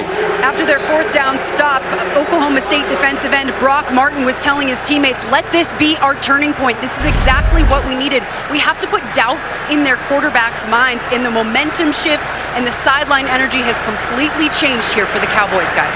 Yeah, and a rookie mistake by Blake Shapen just throwing that ball away. You do that on 3rd down and then punt on 4th, but that was 4th down. You got to try to make a play, some way, some shape. If you do, even if you don't agree with going for it, your coach made the decision. You can't just throw it up into the seats. Now some game pressure on the redshirt freshman quarterback. He's played exceedingly well. Ran into some traffic, bounced off it, and now here he goes across midfield to the 47-yard line, run down by Malcolm Rodriguez. Well, the defenders, you're going to see these secondary guys running with receivers, and so it just opens up in front of Shapen. Everybody's got their back to the quarterback. He steps up in the pocket, finds a lane, and turns it into a nice play. Good decision to run the football by Blake Shapen. 28 yards on the run, trying to turn momentum quickly back to the Baylor Bears. Abram Smith follows it up with a 9-yard carry. Rodriguez, another tackle. You can say that just about every play that Oklahoma State is on defense. This is the wide zone. Now watch, it's a little wider track, but the back has the ability to hit this in a lot of different places. They actually pull a lineman out, kind of extend another gap outside. And a good run by Abram Smith. Much more successful running the football after throwing it early in this ballgame. Smith again, stuffed. Tyler Lacey there. And let's give this Oklahoma State defense credit. All 3 touchdown drives for Baylor today started on the offensive side of midfield. They had an 11-yard touchdown drive after an interception, a 37-yard touchdown drive after an interception, and a 47-yard touchdown drive. So Jim Knowles' defense has really kept them in the game. 2 other 3rd and shorts now. They've had the fullback in. They've thrown the football to Ben Sims. Here he is right here, the tight end on this side in the slot position. Dylan Doyle, the linebacker, gets the call, and he powers his way to the 1st down.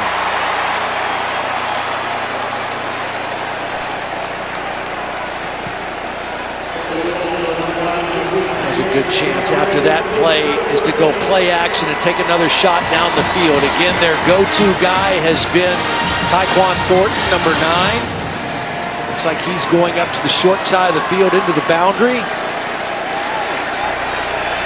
Good opportunity for that in this part of the field. The 36-yard line, 5 minutes to go. 3rd quarter. Smith chose to cut that inside. Didn't have many good options. There were a lot of Cowboys around the line of scrimmage. Picked up about 1.5 yards. Thomas Harper up from the secondary.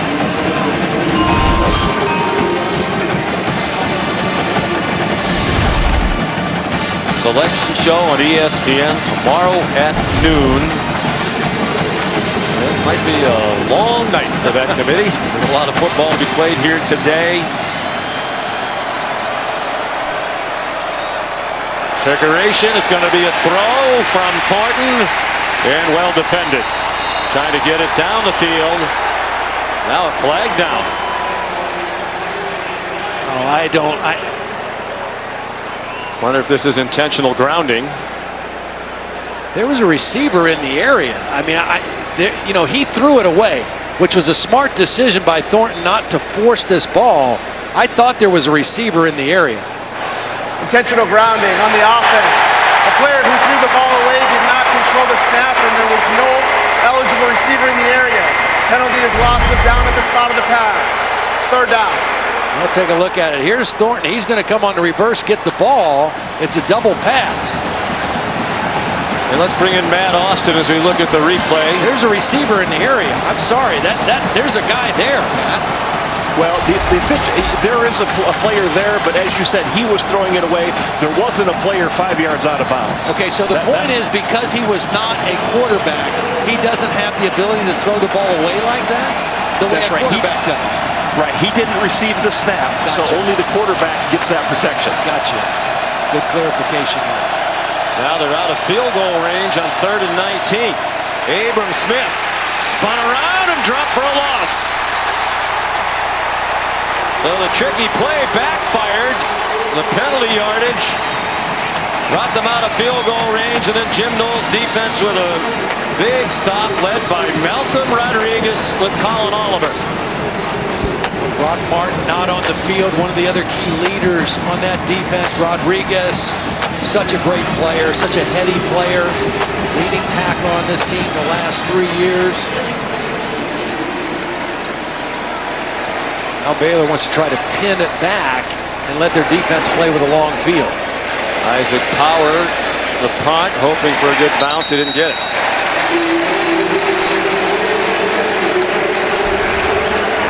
As they've done all season long.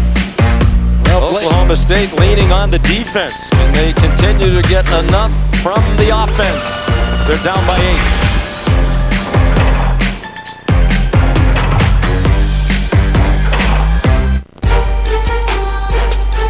Of a studio audience is back. What are you talking about? Well, development in this game after that 28-yard run by Blake Shapen. He went reaching for his right shoulder. He continued on, but when that series ended, he went straight to the medical tent. He is still in there. Gary Bohannon at the top of your screen, ordinarily the starter warming up, but we don't think he will play. And that was Kyron Drones warming up, who's played 2 snaps all year. It goes deep for Jaden Bray. He had moved open, but couldn't haul in the bomb from Spencer Sanders. Yeah, he had beaten Mark Milton on the play, but the ball was underthrown by Sanders. Couldn't get enough on it, and Bray not able to put the brakes on in time to make the catch. Tried to come back to it, got his hands under it, just not able to secure the catch. Holding on the offense. 10-yard penalty. It's still first down. No number given, but an offensive holding penalty. 66 they just called out. The center. Joe Mahalski, who was starting for the 3rd game in a row. He was a backup through the first 10 games. Danny Godlewski, who was the starter, is injured.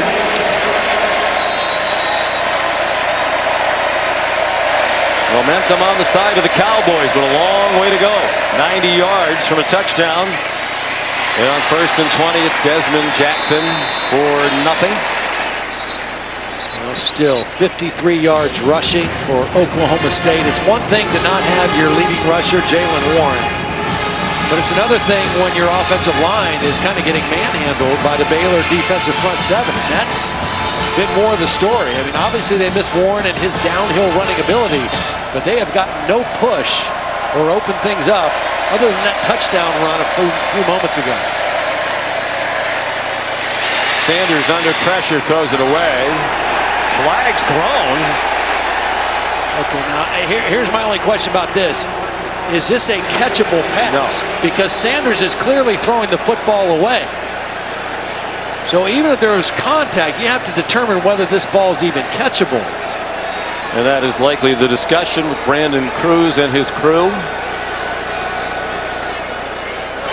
Prior to the pass, holding, defense number 12, 10 yards from the previous spot, automatic first down. Wow, what a bailout penalty. I mean that is a penalty. Baylor's got them backed up. They're behind the sticks by 10 yards, and now they get an automatic first down. Matt, is it because they called the hold before the ball was thrown that stands up even if it's not a catchable pass? I'm surprised by that. Yes. Yeah, if you're holding and the ball is thrown, that becomes pass interference. Gotcha. Quick throw out wide to Tay Martin, taken down at the 24-yard line. Jaron McVay made the tackle. Rare positive first down play. The previous 6 first down plays had a total of -6 yards. Oklahoma State needs to try to capitalize on this good fortune of that penalty. Even if they don't score here, they have a chance to flip the field. Their defense has started to settle in, move the football. Even if they end up punting, they help their defense out here after the penalty resulted in a first down.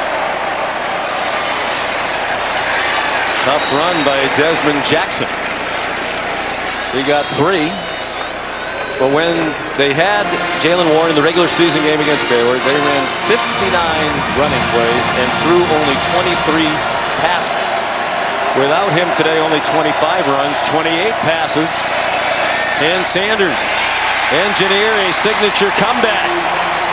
Tay Martin the catch, first down. Of course, they had a signature comeback last week. Bear in mind, they were down by 9 points going to the fourth quarter against Oklahoma in Bedlam.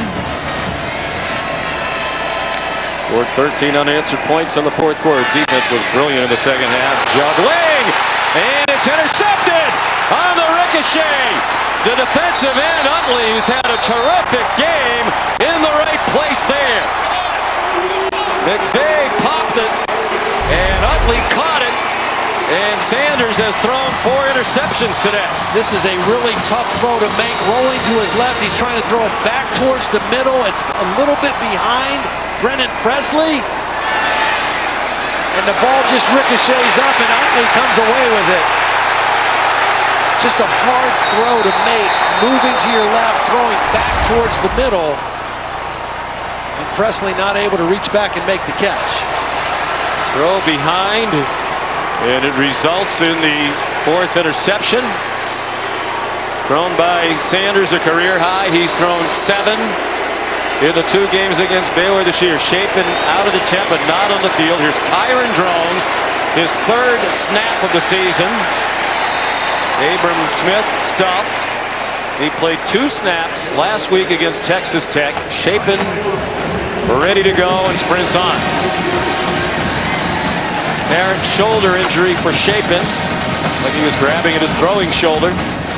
It wasn't on the hit, it was when he hit the ground. He landed on that right shoulder after that run. They are in field goal range at this point in the game. A field goal to make it a 2-score game would be huge.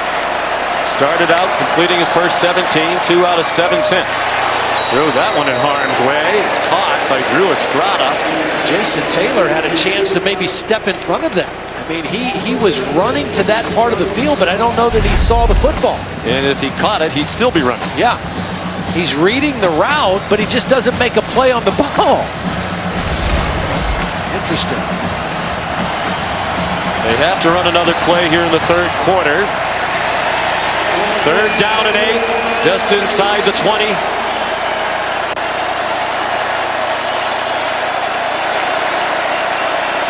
Baylor once led by 18. It was 21-3. Shapen has it batted back in his face. It's caught by an offensive lineman. It was Grant Miller, the guard, who caught it on the ricochet. And that gets us to the end of the 3rd quarter. Lacey, who batted the pass down. Set up for quite a finish here in Arlington, Texas. 4 interceptions, but still a chance. Down by only 1 score. Our coverage on ABC will return after this message and a word from our ABC stations. At BK, the Italian original chicken is... Dodge Jeep Ram is the #1 dealership in all of South Carolina. Aerial coverage on this beautiful day in Dallas-Fort Worth provided by Goodyear, making the plays that move you forward. Goodyear, more driven. True freshman Hankins for 39 yards. No good. He had a 39-yarder that was deflected and came up short. Entering this game, he was 11 for 11 from inside 40 yards. He's 0 for 2 from 39 today. Still a 1-score game. Good snap, good hold. It looked like it was going to be all right, and it just kind of kept pushing out to the left.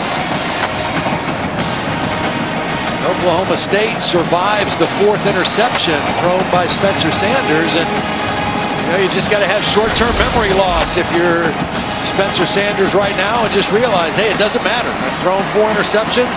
I got to just get right back in it. I got a whole 4th quarter, and we're only down 1 score. They threw 3 against Baylor in the regular season. They still beat the Baylor Bears. He threw 2 last week in Bedlam. They still beat the Sooners. John Paul Richardson flattened by Jaron McVay, who's been everywhere today for that Baylor defense. The lack of a running game has just made them one-dimensional on 1st down. Baylor has just one first down today. They've put them in very difficult second down situations on a consistent basis.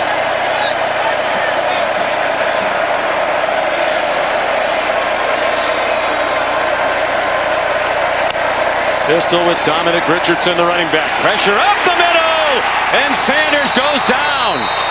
Terrell Bernard was first there for Baylor, and a big loss back to the 12-yard line. Wow, Micah's coming here, and then Bernard's coming right behind him. Here they come together.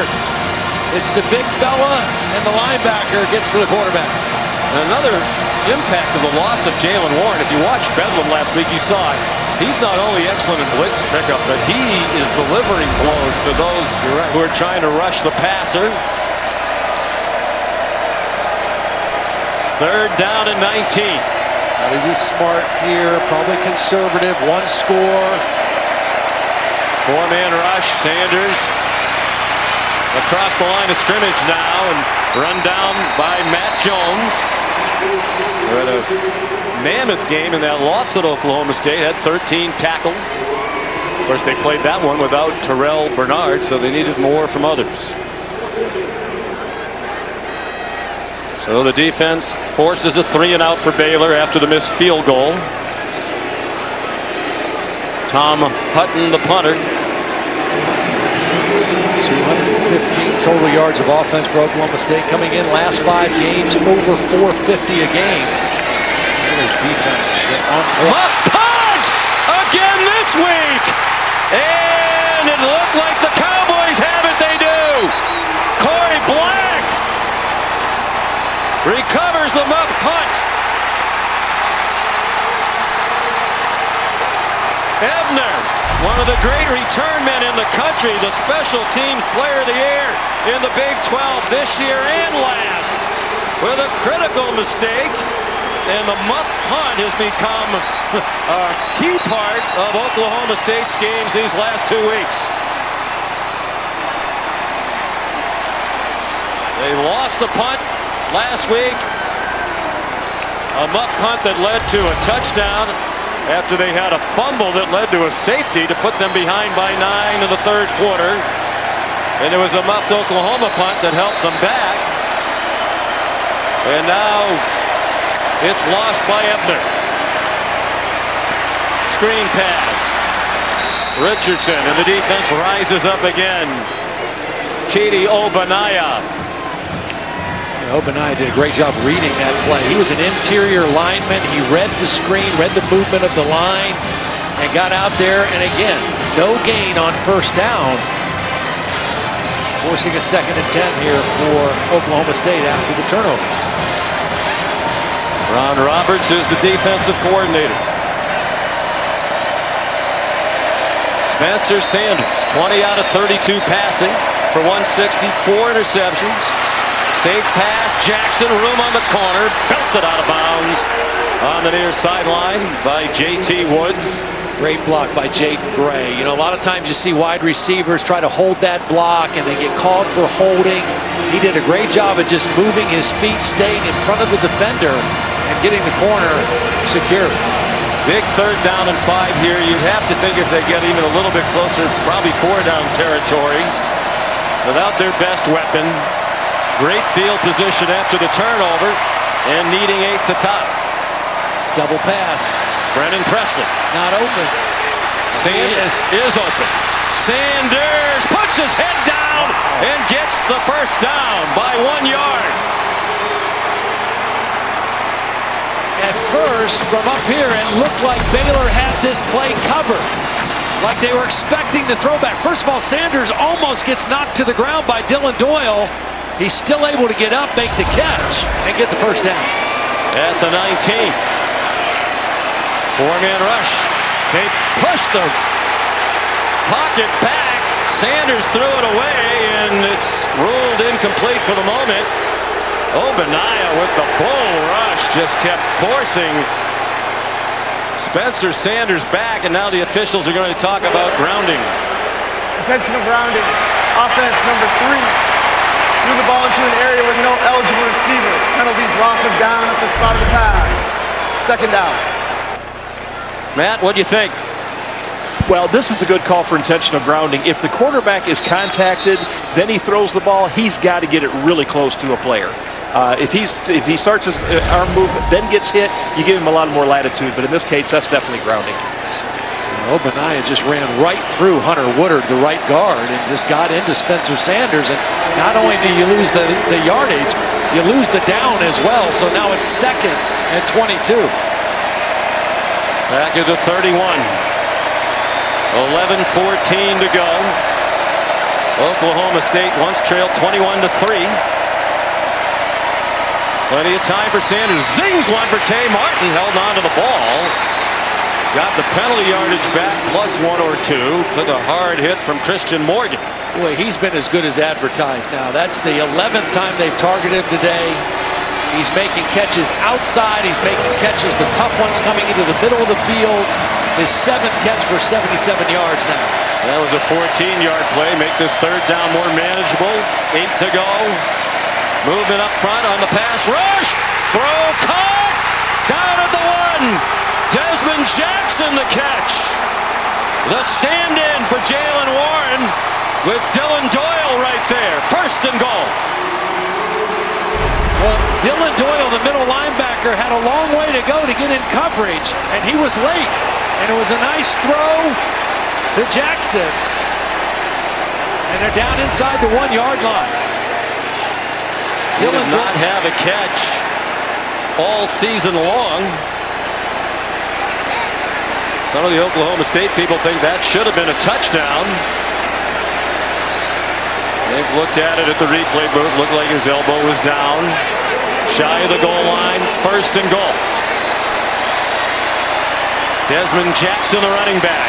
Desmond Jackson thrown back. No gain. They even lost a foot or 2. Cole Maxwell. Boy, that front 3 has played well. It's really been a front 6. Collectively, they've done the job along that line of scrimmage.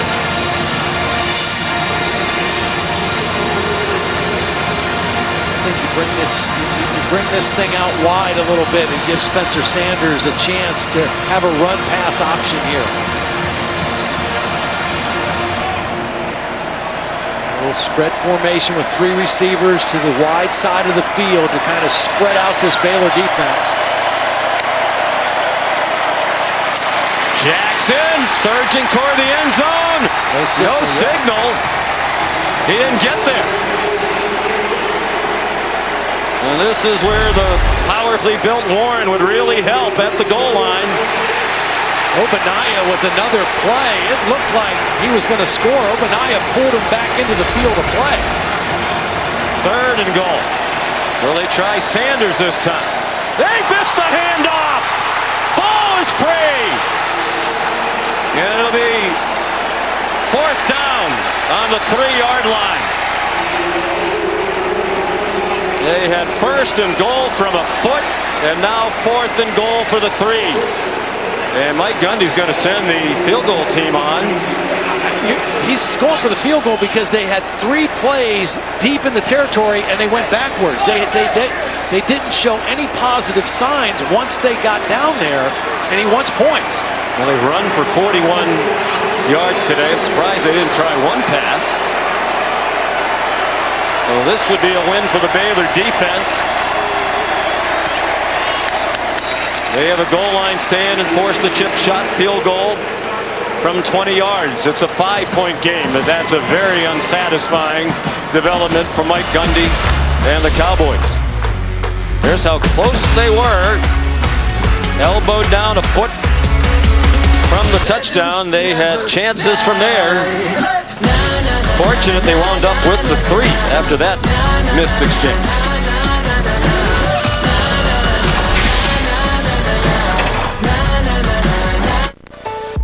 Introducing the... You're never going to get used to that.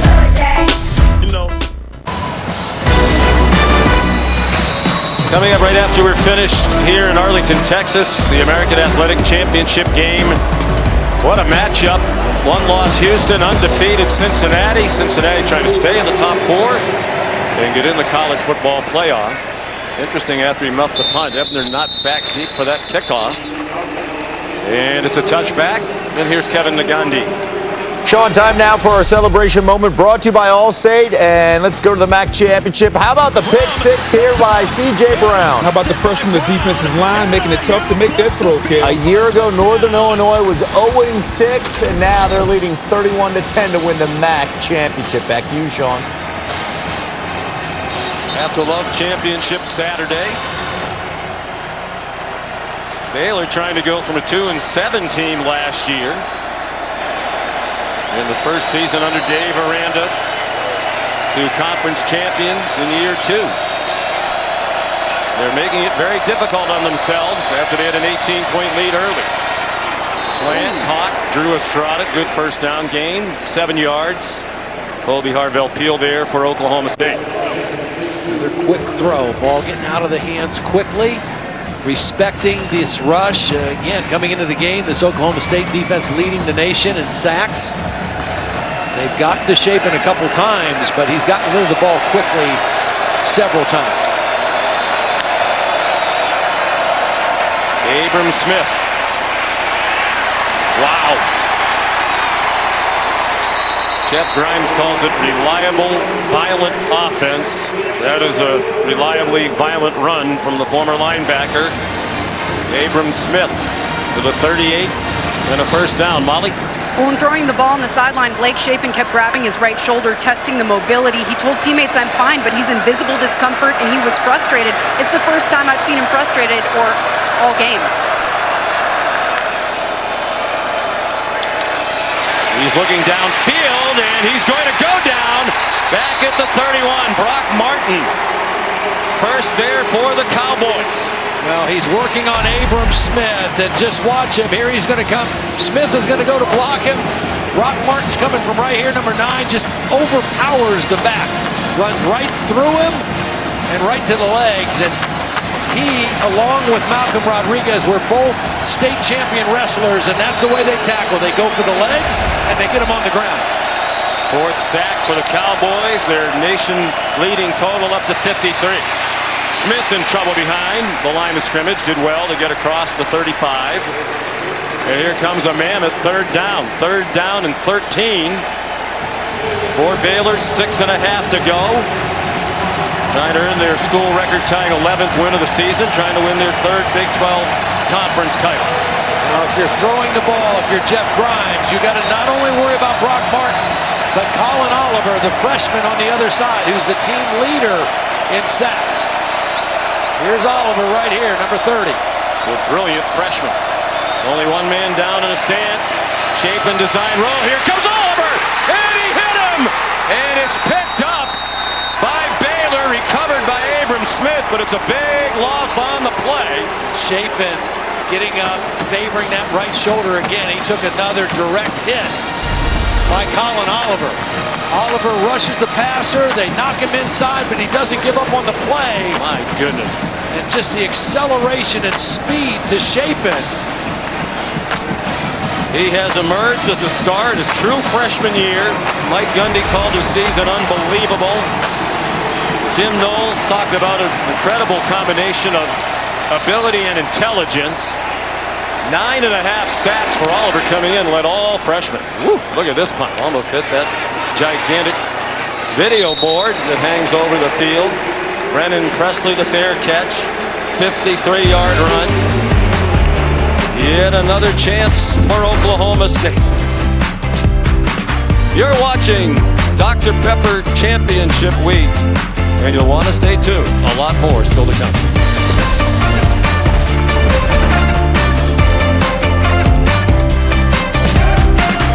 On the season finale of Fansville by Dr. Real soon. The Dr. Pepper Big 12 Championship game on ABC is brought to you by delicious ice-cold Dr. Pepper, the one fans deserve. 65,771 inside AT&T Stadium. Second biggest crowd since the Big 12 reinstated its championship game in 2017. We had more than 83,000 here in 2018 for Oklahoma and Texas. Oklahoma's run of 6 straight conference titles has ended. Who will win this one? 5:25 to go.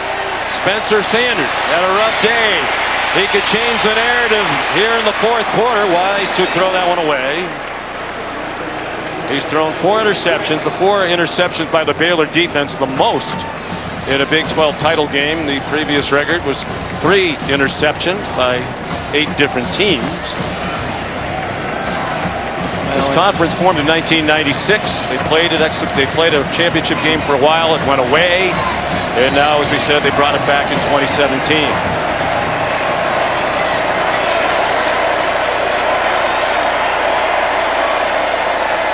They spread the field. No running game at all today for Oklahoma State. Sanders fighting valiantly, lowers his head. Short gain. Dalen Petrie chased him out. And it's going to be 3rd down and 7. You just joined us, Jalen Warren, their leading rusher, 1,100 yards plus on the season. Has not played, undisclosed leg injury. And as a result, they've rushed for only 44 yards. And it's taken their play-action passing game, which has been so effective over the last 5 or 6 weeks, kind of out of the equation as well. They ran for 219 against Baylor in their regular season win. Under 5 minutes we go. 3-man rush on 3rd and 7. Sanders over the middle, short. Tay Martin stopped. Well short of the first down by Al Walcott. And it's 4th down and 4, and after some hesitation, here comes the punt group. You run crossing routes when you expect it to be man, but this was zone coverage. 2 deep zone, they dropped and kept everything in front, and that's why Martin had nowhere to run with the football after the catch. Drew Estrada now back for the punt after Ebner with the muff. At this point, just make sure you don't have a catastrophe back there. If in doubt, just get away from it. That's what Estrada is telling them to do on the Hutton punt. They'll roll down to the 27-yard line. 42-yard punt. Give you a chance to cheat during the break. The Aflac trivia question. Oklahoma State trailed by 18 points today. We want to know what is the largest deficit they have overcome to win in Cowboy football history.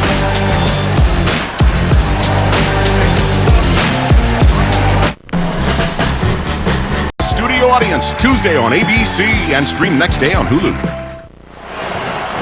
The answer to the Aflac trivia question: largest comeback win in Oklahoma State history is 20 points. They trailed 20-0 at Colorado in 1979 and won 21-20. This wouldn't be the biggest comeback, but obviously among them. And here's Abram Smith. Dropped for a loss by Brendan Evers, and Mike Gundy will use his first timeout. He has 2 remaining, and all 3 in possession for Baylor. And Sean, you got to think that Mike Gundy and Jim Knowles are thinking this quarterback may not be able to throw right now for Baylor. He took a couple hard shots on his right shoulder. We need to stop the run. So 1st down, they ganged up on the line of scrimmage. You got a negative yardage play. You got to feel they got to think they're going to get a 3-and-out with 3 handoffs here. We talked at the beginning of the telecast. This is not even is it not your father's Big 12 anymore. It's not even your older brother's Big 12 anymore. This conference known for so many years for its wide open offense. Neither team has 250 yards. These are 2 great defenses and 2 offenses playing shorthanded. Yeah. Baylor without its starting quarterback. Chapin's filled in well. Oklahoma State without its leading rusher, Jalen Warren. They haven't really been able to run the ball at all in his absence. Really 3 outstanding defenses in this conference. Iowa State, John Haycock, and that's why those 3 teams played close ball games all the way through.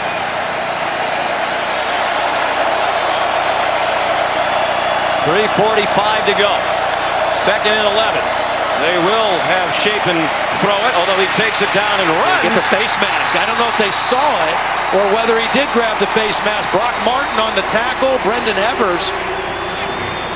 The way his head went down, it looked like a face mask was grabbed, but he had the jersey and pulled him down. And a timeout called by Oklahoma State.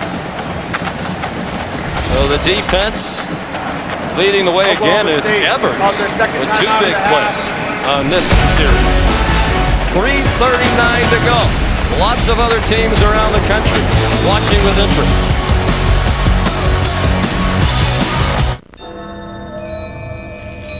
Your offer with Target Circle, only at Target. Aerial coverage provided by Goodyear with you every mile on the road to greatness. Goodyear more driven. Back inside AT&T Stadium, the Big 12 championship game to be followed by the battle for the American Athletic Conference championship. Cincinnati trying to remain undefeated as it takes on an excellent Houston team. The ACC title game tonight at 8 Eastern on ABC matches Pitt and Wake Forest. 3rd down and 15 for Baylor. Hanging on. Short throw to the tight end Sims, and he's chopped down about 8 yards short of the first down by Jason Taylor. Mike Gundy uses his last timeout. Plenty of time with 3:32 to go. 32nd timeout called by Oklahoma State. Well, the defense does the job, and we've said that about both teams today over and over and over again. Mike Gundy's Cowboys are down 21-6. Looked like Baylor had it in control about 4.5 minutes into the 3rd quarter when Dave Aranda decided to go for it. On his own 36, 4th and 1. You saw the incomplete pass. Oklahoma State scored a touchdown. Then they got a muff punt that they took to the 1 and had 1st and goal inside the 1. Had to settle for a field goal. But they're within 5. Rallied from 9 in a wild Bedlam game to beat Oklahoma last week. In that Bedlam game, Presley, who is back to receive this punt, had a 100-yard kickoff return in the also first had half. A muff. Yes, he did. He had both. What a rocket of a punt. And Presley makes a diving catch at the 10. 61-yard boot by Isaac Power, appropriately named there. 61 yards in the air. I mean, that thing really took off in here. So a field goal does Oklahoma State no good. 3:23 to go, 90 yards with no timeouts. The time really shouldn't be an issue. No, but what's been the issue for Oklahoma State is first down production. That's been the problem. They have been so bad on first down without any running game that they've been behind the chains. It feels like just about every possession they've had the football. Spencer Sanders was a huge part of leading them back last week. His 37-yard touchdown run was the first score after they went down by 9. Shovels it ahead. Desmond Jackson bounces down very near the 20, and it looks like a first down it is. Productive play on first down. Bryson Jackson is down at the end of that play. He was involved in the tackle on Desmond Jackson. As they tended him, let's go back, Todd, and take a look at the college football playoff rankings entering today, because we talked about how the results of, in particular, 3 of these championship games today affect so many other teams. And right now, Notre Dame, Ohio State, particularly Notre Dame, cheering like heck for Baylor to hang on and win this game, get Oklahoma State out of the way, and perhaps clear a path for the Irish. And still the possibility of chaos today that could bring some of those other teams, including Baylor, back into the picture. They'd need a lot more chaos the rest of the day. Yeah, but the thing that they would have on their resume is, if they hold on and win, a Power 5 conference champion. You know, and that you got other teams that are at home watching right now that would have a similar record. So that would carry some weight with the committee, but a lot left to play today and a lot left to play right here with 3:14 left. And the Cowboys have the ball set on a first down. Baylor protecting the lead. They bring pressure, and Matt Jones hit Spencer Sanders in the back as he wound up to throw. What a game it's been for Jones, including one of the 4 interceptions for Baylor. Yeah, just beat the left tackle, Cole Birmingham. It was just a 4-man rush, but he got to the quarterback, and Sanders lucky that he threw that ball before Jones got there. It would have been a sack fumble.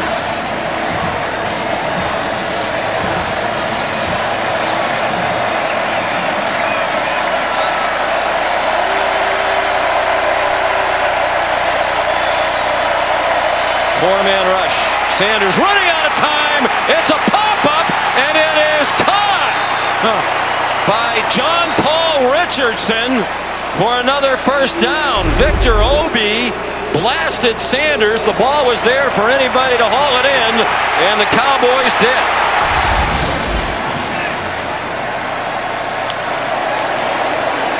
They mix in the run. Desmond Jackson. They're getting it 10 yards at a time. They went from the 10 to the 20 to the 30 and now to the 40. Still plenty of time. Just under 3 minutes. Left tackle Cole Birmingham a little shook up at the end of that play. Need to keep an eye on that. Quick pass out wide to John Paul Richardson. He had only 14 catches all season, but he's emerged. You never know in these title games who's going to step into the spotlight. Remember, in college football, even though Oklahoma State has no timeouts left, the clock stops if you get out of bounds. If you make a first down, it stops until they reset the chains. 41 pass attempts, a career high for Spencer Sanders. Throws another, wide open and caught. Richardson again. The freshman from Missouri City, Texas, the son of the former NFL player Bucky Richardson. That was what is a Tampa 2 defense. Dylan Doyle trying to get deep in the middle. Couldn't find a receiver. Out wide to the other side. Blaine Green lunging for the marker. And Oklahoma State, Todd, now has plenty of time. Yeah. But you don't want to score too soon. On the other hand, they have nice rhythm and tempo, and they have the defense on the heels. Right, and you have a quarterback on the other side of the field that's a little banged up. So not as worried about giving them time as you are maybe earlier in the game. Right now, they've got to keep this momentum going with their offense. Sanders ran to the 30 for a first down. Not anything Blake Shapen can do right now.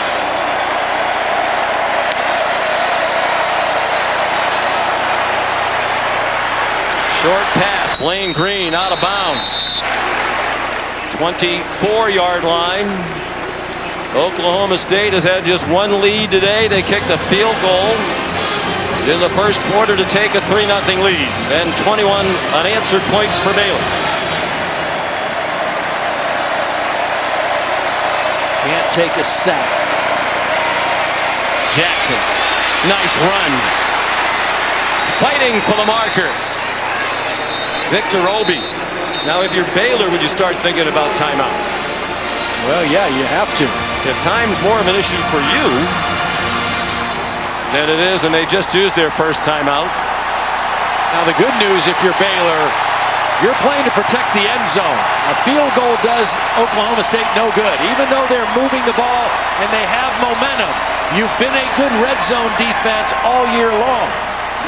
And that 21 yards needed is still a very long way to go against a good defense like Baylor is.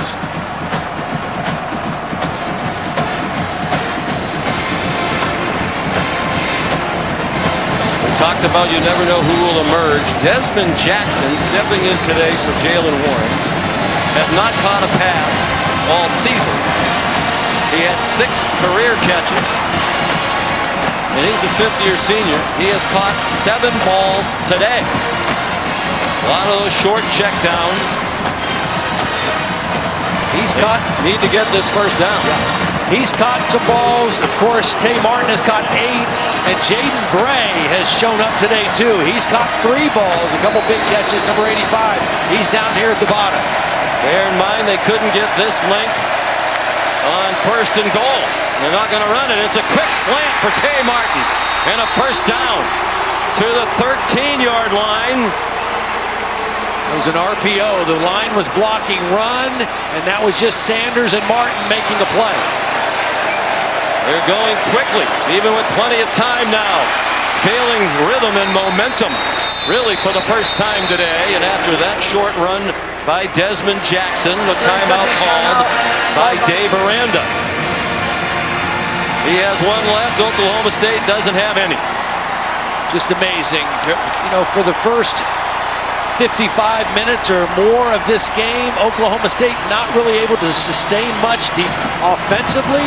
This has been an outstanding drive, and you got to give a lot of credit to Spencer Sanders shaking off the interception, shaking off the mistakes, and putting a drive together here late to put his team in a position to try to win this football game. If they don't win, he's going to take a lot of heat. If he engineers this comeback to win, all those interceptions will be forgotten. He's 7 out of 8 on this drive for 59 yards with really no threat of a running game. Baylor needs this guy right here, Terrell Bernard, to step up and make a play. He's their leader on defense. 2nd and 7 from the 10. 1:36 to go. Desmond Jackson powering forward. And Baylor will use its final timeout. Play went near the 6-yard line. 30-second timeout called by Baylor. An enormous 3rd down and 3 upcoming for Mike Gundy and Ron Roberts' defense.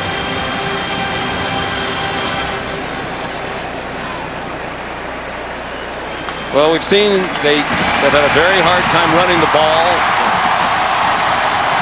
What do you think they'll do on 3rd down and 3? It's 4-down territory. Right. Sure. A couple times I've said Spencer Sanders with a run-pass option, have not seen that yet. What they have liked and have been pretty successful with is a little run-fake RPO kind of action and then throwing the slant route to Tay Martin. That's worked for them. It's been there.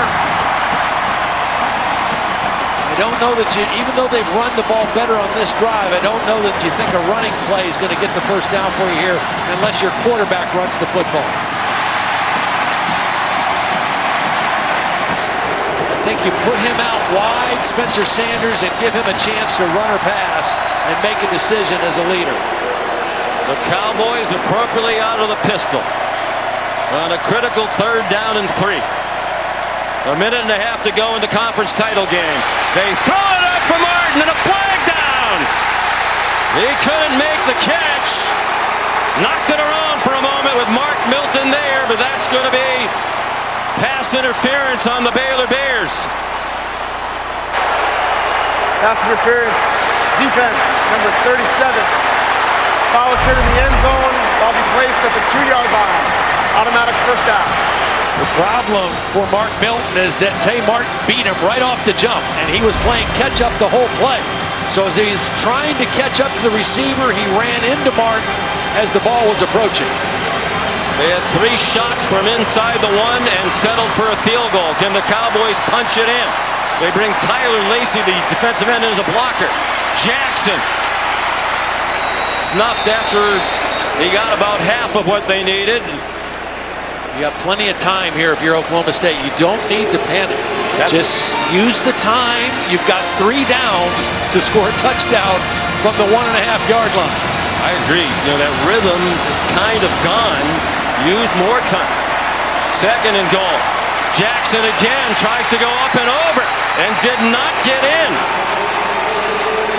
How agonizing this must be for Jaylen Warren. All he can do is watch as his teammates try to pull off one of the great comebacks in school history. One of the reasons running inside is so tough is because of Siaka Ika. On 3rd and goal, this time they will try to throw it. Up for grabs and incomplete.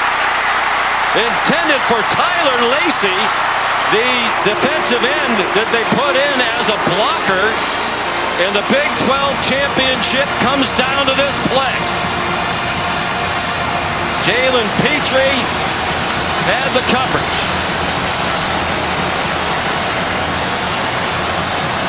Got to bring Tay Martin back in. He's got to be one of your possible options here. Play clock running down. Neither team has a timeout. Well, they pumped it back up to 18 seconds. Can they finally get in from the 1?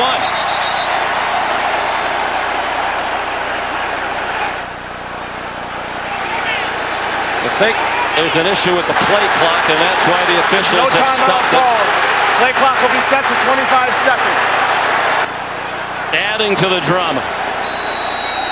For Oklahoma State, win a conference championship if you score in all likelihood. And perhaps the CFB. Jackson trying to turn the corner, and he did not get there.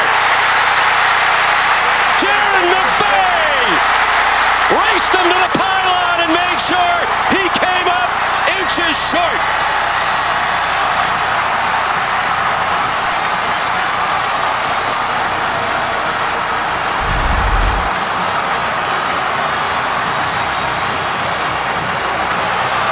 No question about the call. He didn't get to the pylon. McVay in his 59th career game for Baylor with one of the big plays in the history of their football program.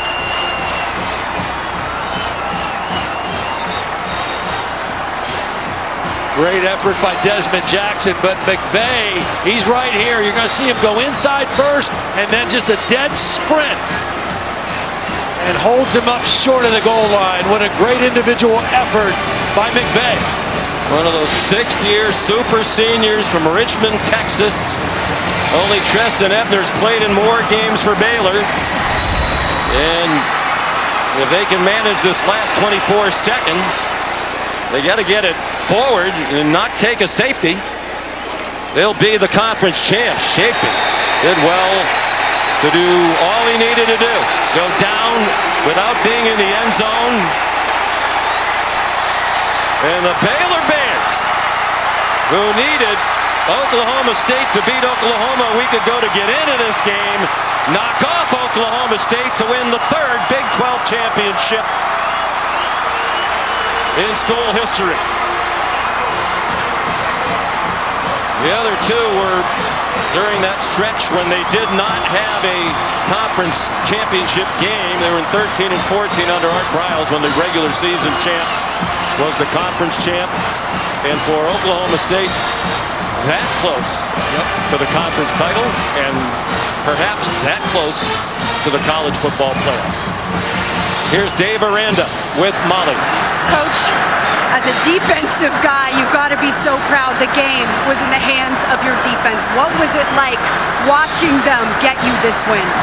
You know, just knowing Jalen Petrie, knowing Terrell Bernard, just knowing all of those guys, and knowing Apuaika and just the pride they have in their craft, knowing the growth they've made as a person. I mean, to see that effort and that fight is just definitive of what's been happening without all the eyes that are on us today. And so I'm blessed to be a part of all of it. Blake Shapen with just his second career start in a championship game. He looked unflappable. How proud are you of your redshirt freshman quarterback? Just real gritty. I mean, you know, he got hurt on one of his scrambles and fell on his shoulder. Had to go back in, get looked out, ran back on. And so we were trying to run the ball and kind of take some off of him. And just his fight throughout, the players backing him up, you know, Blake's competitiveness and his fire and his belief. It's a great team. You're 2-7 last year.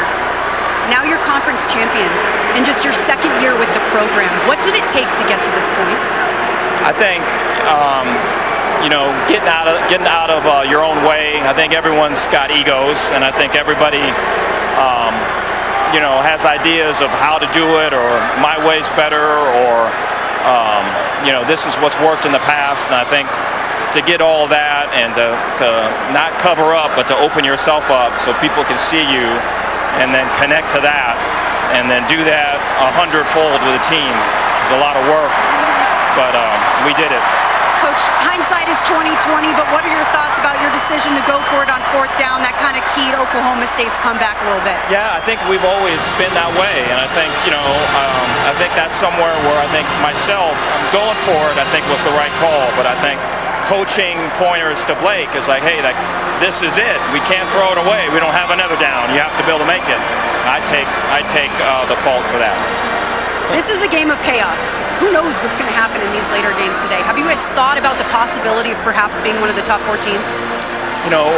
we try our very best to handle the stuff we can control. There's been 2 games so far this year, really almost 3, where we struggled with that. And so I think, just the stuff that's lined up in front of us, whatever it is, we're going to do our best to show up and be us. Thank you. Congratulations on the win, Coach. Appreciate it. Thank you. Sean. Well, I think he's fortunate. It was the right thing to do, going for 4th down and a yard on your own 36 up by 15 when the game was really seemingly in their control, because it worked out. But he was this much away from being asked about that for a long time to come. You talk about, you hear the cliche, it's a game of inches. I mean, that was a play of inches, right? And Oklahoma State had a couple play of inches. They were so close. This one, the catch, elbow down just inside the 1. They could not get the ball in the end zone from there. Then another 1st and goal inside the 2, and that's the last play on 4th down. 2 plays that close between victory and defeat for Oklahoma State. 7 plays run from inside the 2-yard line without a touchdown on either one, just 3 points. That's about as animated as Dave Aranda gets. I think you got a sense of what he's like in that interview with Molly McGrath. Another one of the heroes for Baylor. There are many. It's Blake Shapen, the quarterback, with Molly. Blake, you just had a really cool moment with Gary Bohannon here. You guys were hugging. What was that all about? Me and Gary have been really good friends ever since I got here. And Gary has gotten us to this point of the season, and it was my job to finish it off for him and these seniors and everybody else.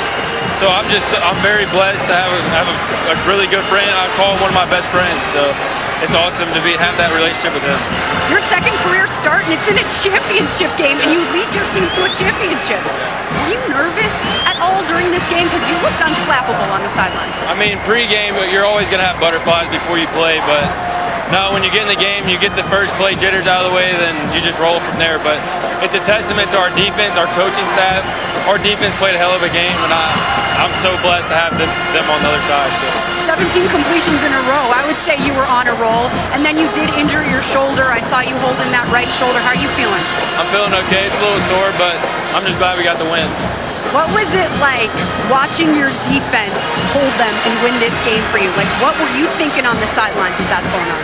Just let's get a stop. I mean, they played so good all year, and I knew when it came to that moment they were gonna come through. I just knew it. So yeah, I'm so blessed to be in this moment. I give everything to God, and I'm so blessed. Congratulations on the win. Thank you. Thank you, John. Yeah, if you joined us late, he was their backup quarterback today with a hamstring injury. Blake talked about their closeness, and Molly referenced the hug, and there it is. Bohannon very much still a team leader. We saw that throughout the game today, including a lot of conversations with Shapen. But you marvel now at the poise of young people. You think, oh boy, guys, a redshirt freshman stepping into this environment with everything at stake. 17 straight completions to start the game, the championship game record. I saw it on film when he came in for Bohannon in the Kansas State game on the road in Manhattan. It was a gritty win. Then he started last week, and their defense didn't play as good as they normally have last week, and that was a close game with Texas Tech, but he played well, took care of the ball, and then today he was outstanding. It's amazing, though. When they played him in Stillwater in October, Baylor gained 280 yards. It was one of their lowest outputs all year, and they lost. Today, less, 242 yards of total offense, but they come away with the victory. Their defense was really the difference today.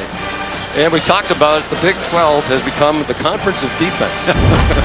And that was the ultimate deciding factor in this game after the pass interference call in the end zone. They had 4 cracks at it starting at the 2-yard line. Jackson inside a couple of times. They tried to throw to a defensive end, Tyler Lacey, and this was the one that the whole season came down to. And it's Darren McVay running down Desmond Jackson, who fought valiantly. We talked about it a lot during the game, but you don't want to overkill it. Baylor also played without a very important player in Bohannon, but the absence of Jalen Warren was especially down there by the goal line. Absolutely, I mean, he's a built low to the ground, power runner, north-south. That's where they needed him the most, and just came up short. We're awaiting the trophy ceremony, but these players are having such a good time celebrating with each other. They have no great rush to get up onto the platform. Well, again, you just think about Baylor now. Dave Aranda still kind of learning how to be a head coach. They're 2-7 last year. He makes a complete change of his offensive coaching staff this year. He brings in, Jeff Grimes is a new offensive coordinator, a couple other new assistants. They totally changed the way they play offense. The defense continues with Ron Roberts, and they go from 2-7 now to 11-2. Quite a turnaround. Yeah, matching the school record for wins in a season. They'll have one more game to go. Here's Molly McGrath on the podium. Welcome to the 2021 Big 12 Championship Trophy Ceremony. Congratulations to the Baylor Bears. And we're here to present the most outstanding player in just his second career start. It's quarterback Blake Shapen. Blake, just your second career start and you're holding this trophy. Can you just appreciate this moment? What does all of this feel like to you? It's amazing. It's a testament to my teammates, my coaches, everyone that's been involved. I'm so blessed to be in this position. I thank all my teammates. If it wasn't for them, I wouldn't be in this situation today. 17 straight completions to start the game. What was going through your head in the beginning of this game on this stage? Of course, you're going to have pregame jitters, but once you get on the field and get a couple plays out of the way, then it's just you roll from there. I appreciate my O-linemen for blocking their butts off all game, and I appreciate my receivers for making contested catches. Congratulations on the win, and here to present the Big 12 Championship Trophy is Commissioner Bob Bowlesby. Thank you. First of all, let's congratulate the Oklahoma State Cowboys on a great year. Wish them well in the postseason. But now for the main event. Congratulate the Baylor Bears and Coach Aranda for their Big 12 Conference Championship game victory.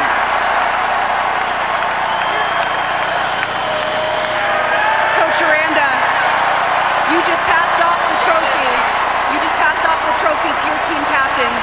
When you were just announced as the Big 12 champions, I saw you got a little misty in the eyes. What does this moment feel like for you? No, there's guys that could have left and decided to stay.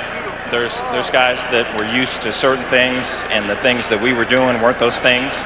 And they've had success before, and that to go through last year and the failure and the frustration, and then the coaches leaving, and however many coaches have coached me in my career, I think it's way special that you can open yourself up to trust again, to love again, and be a team.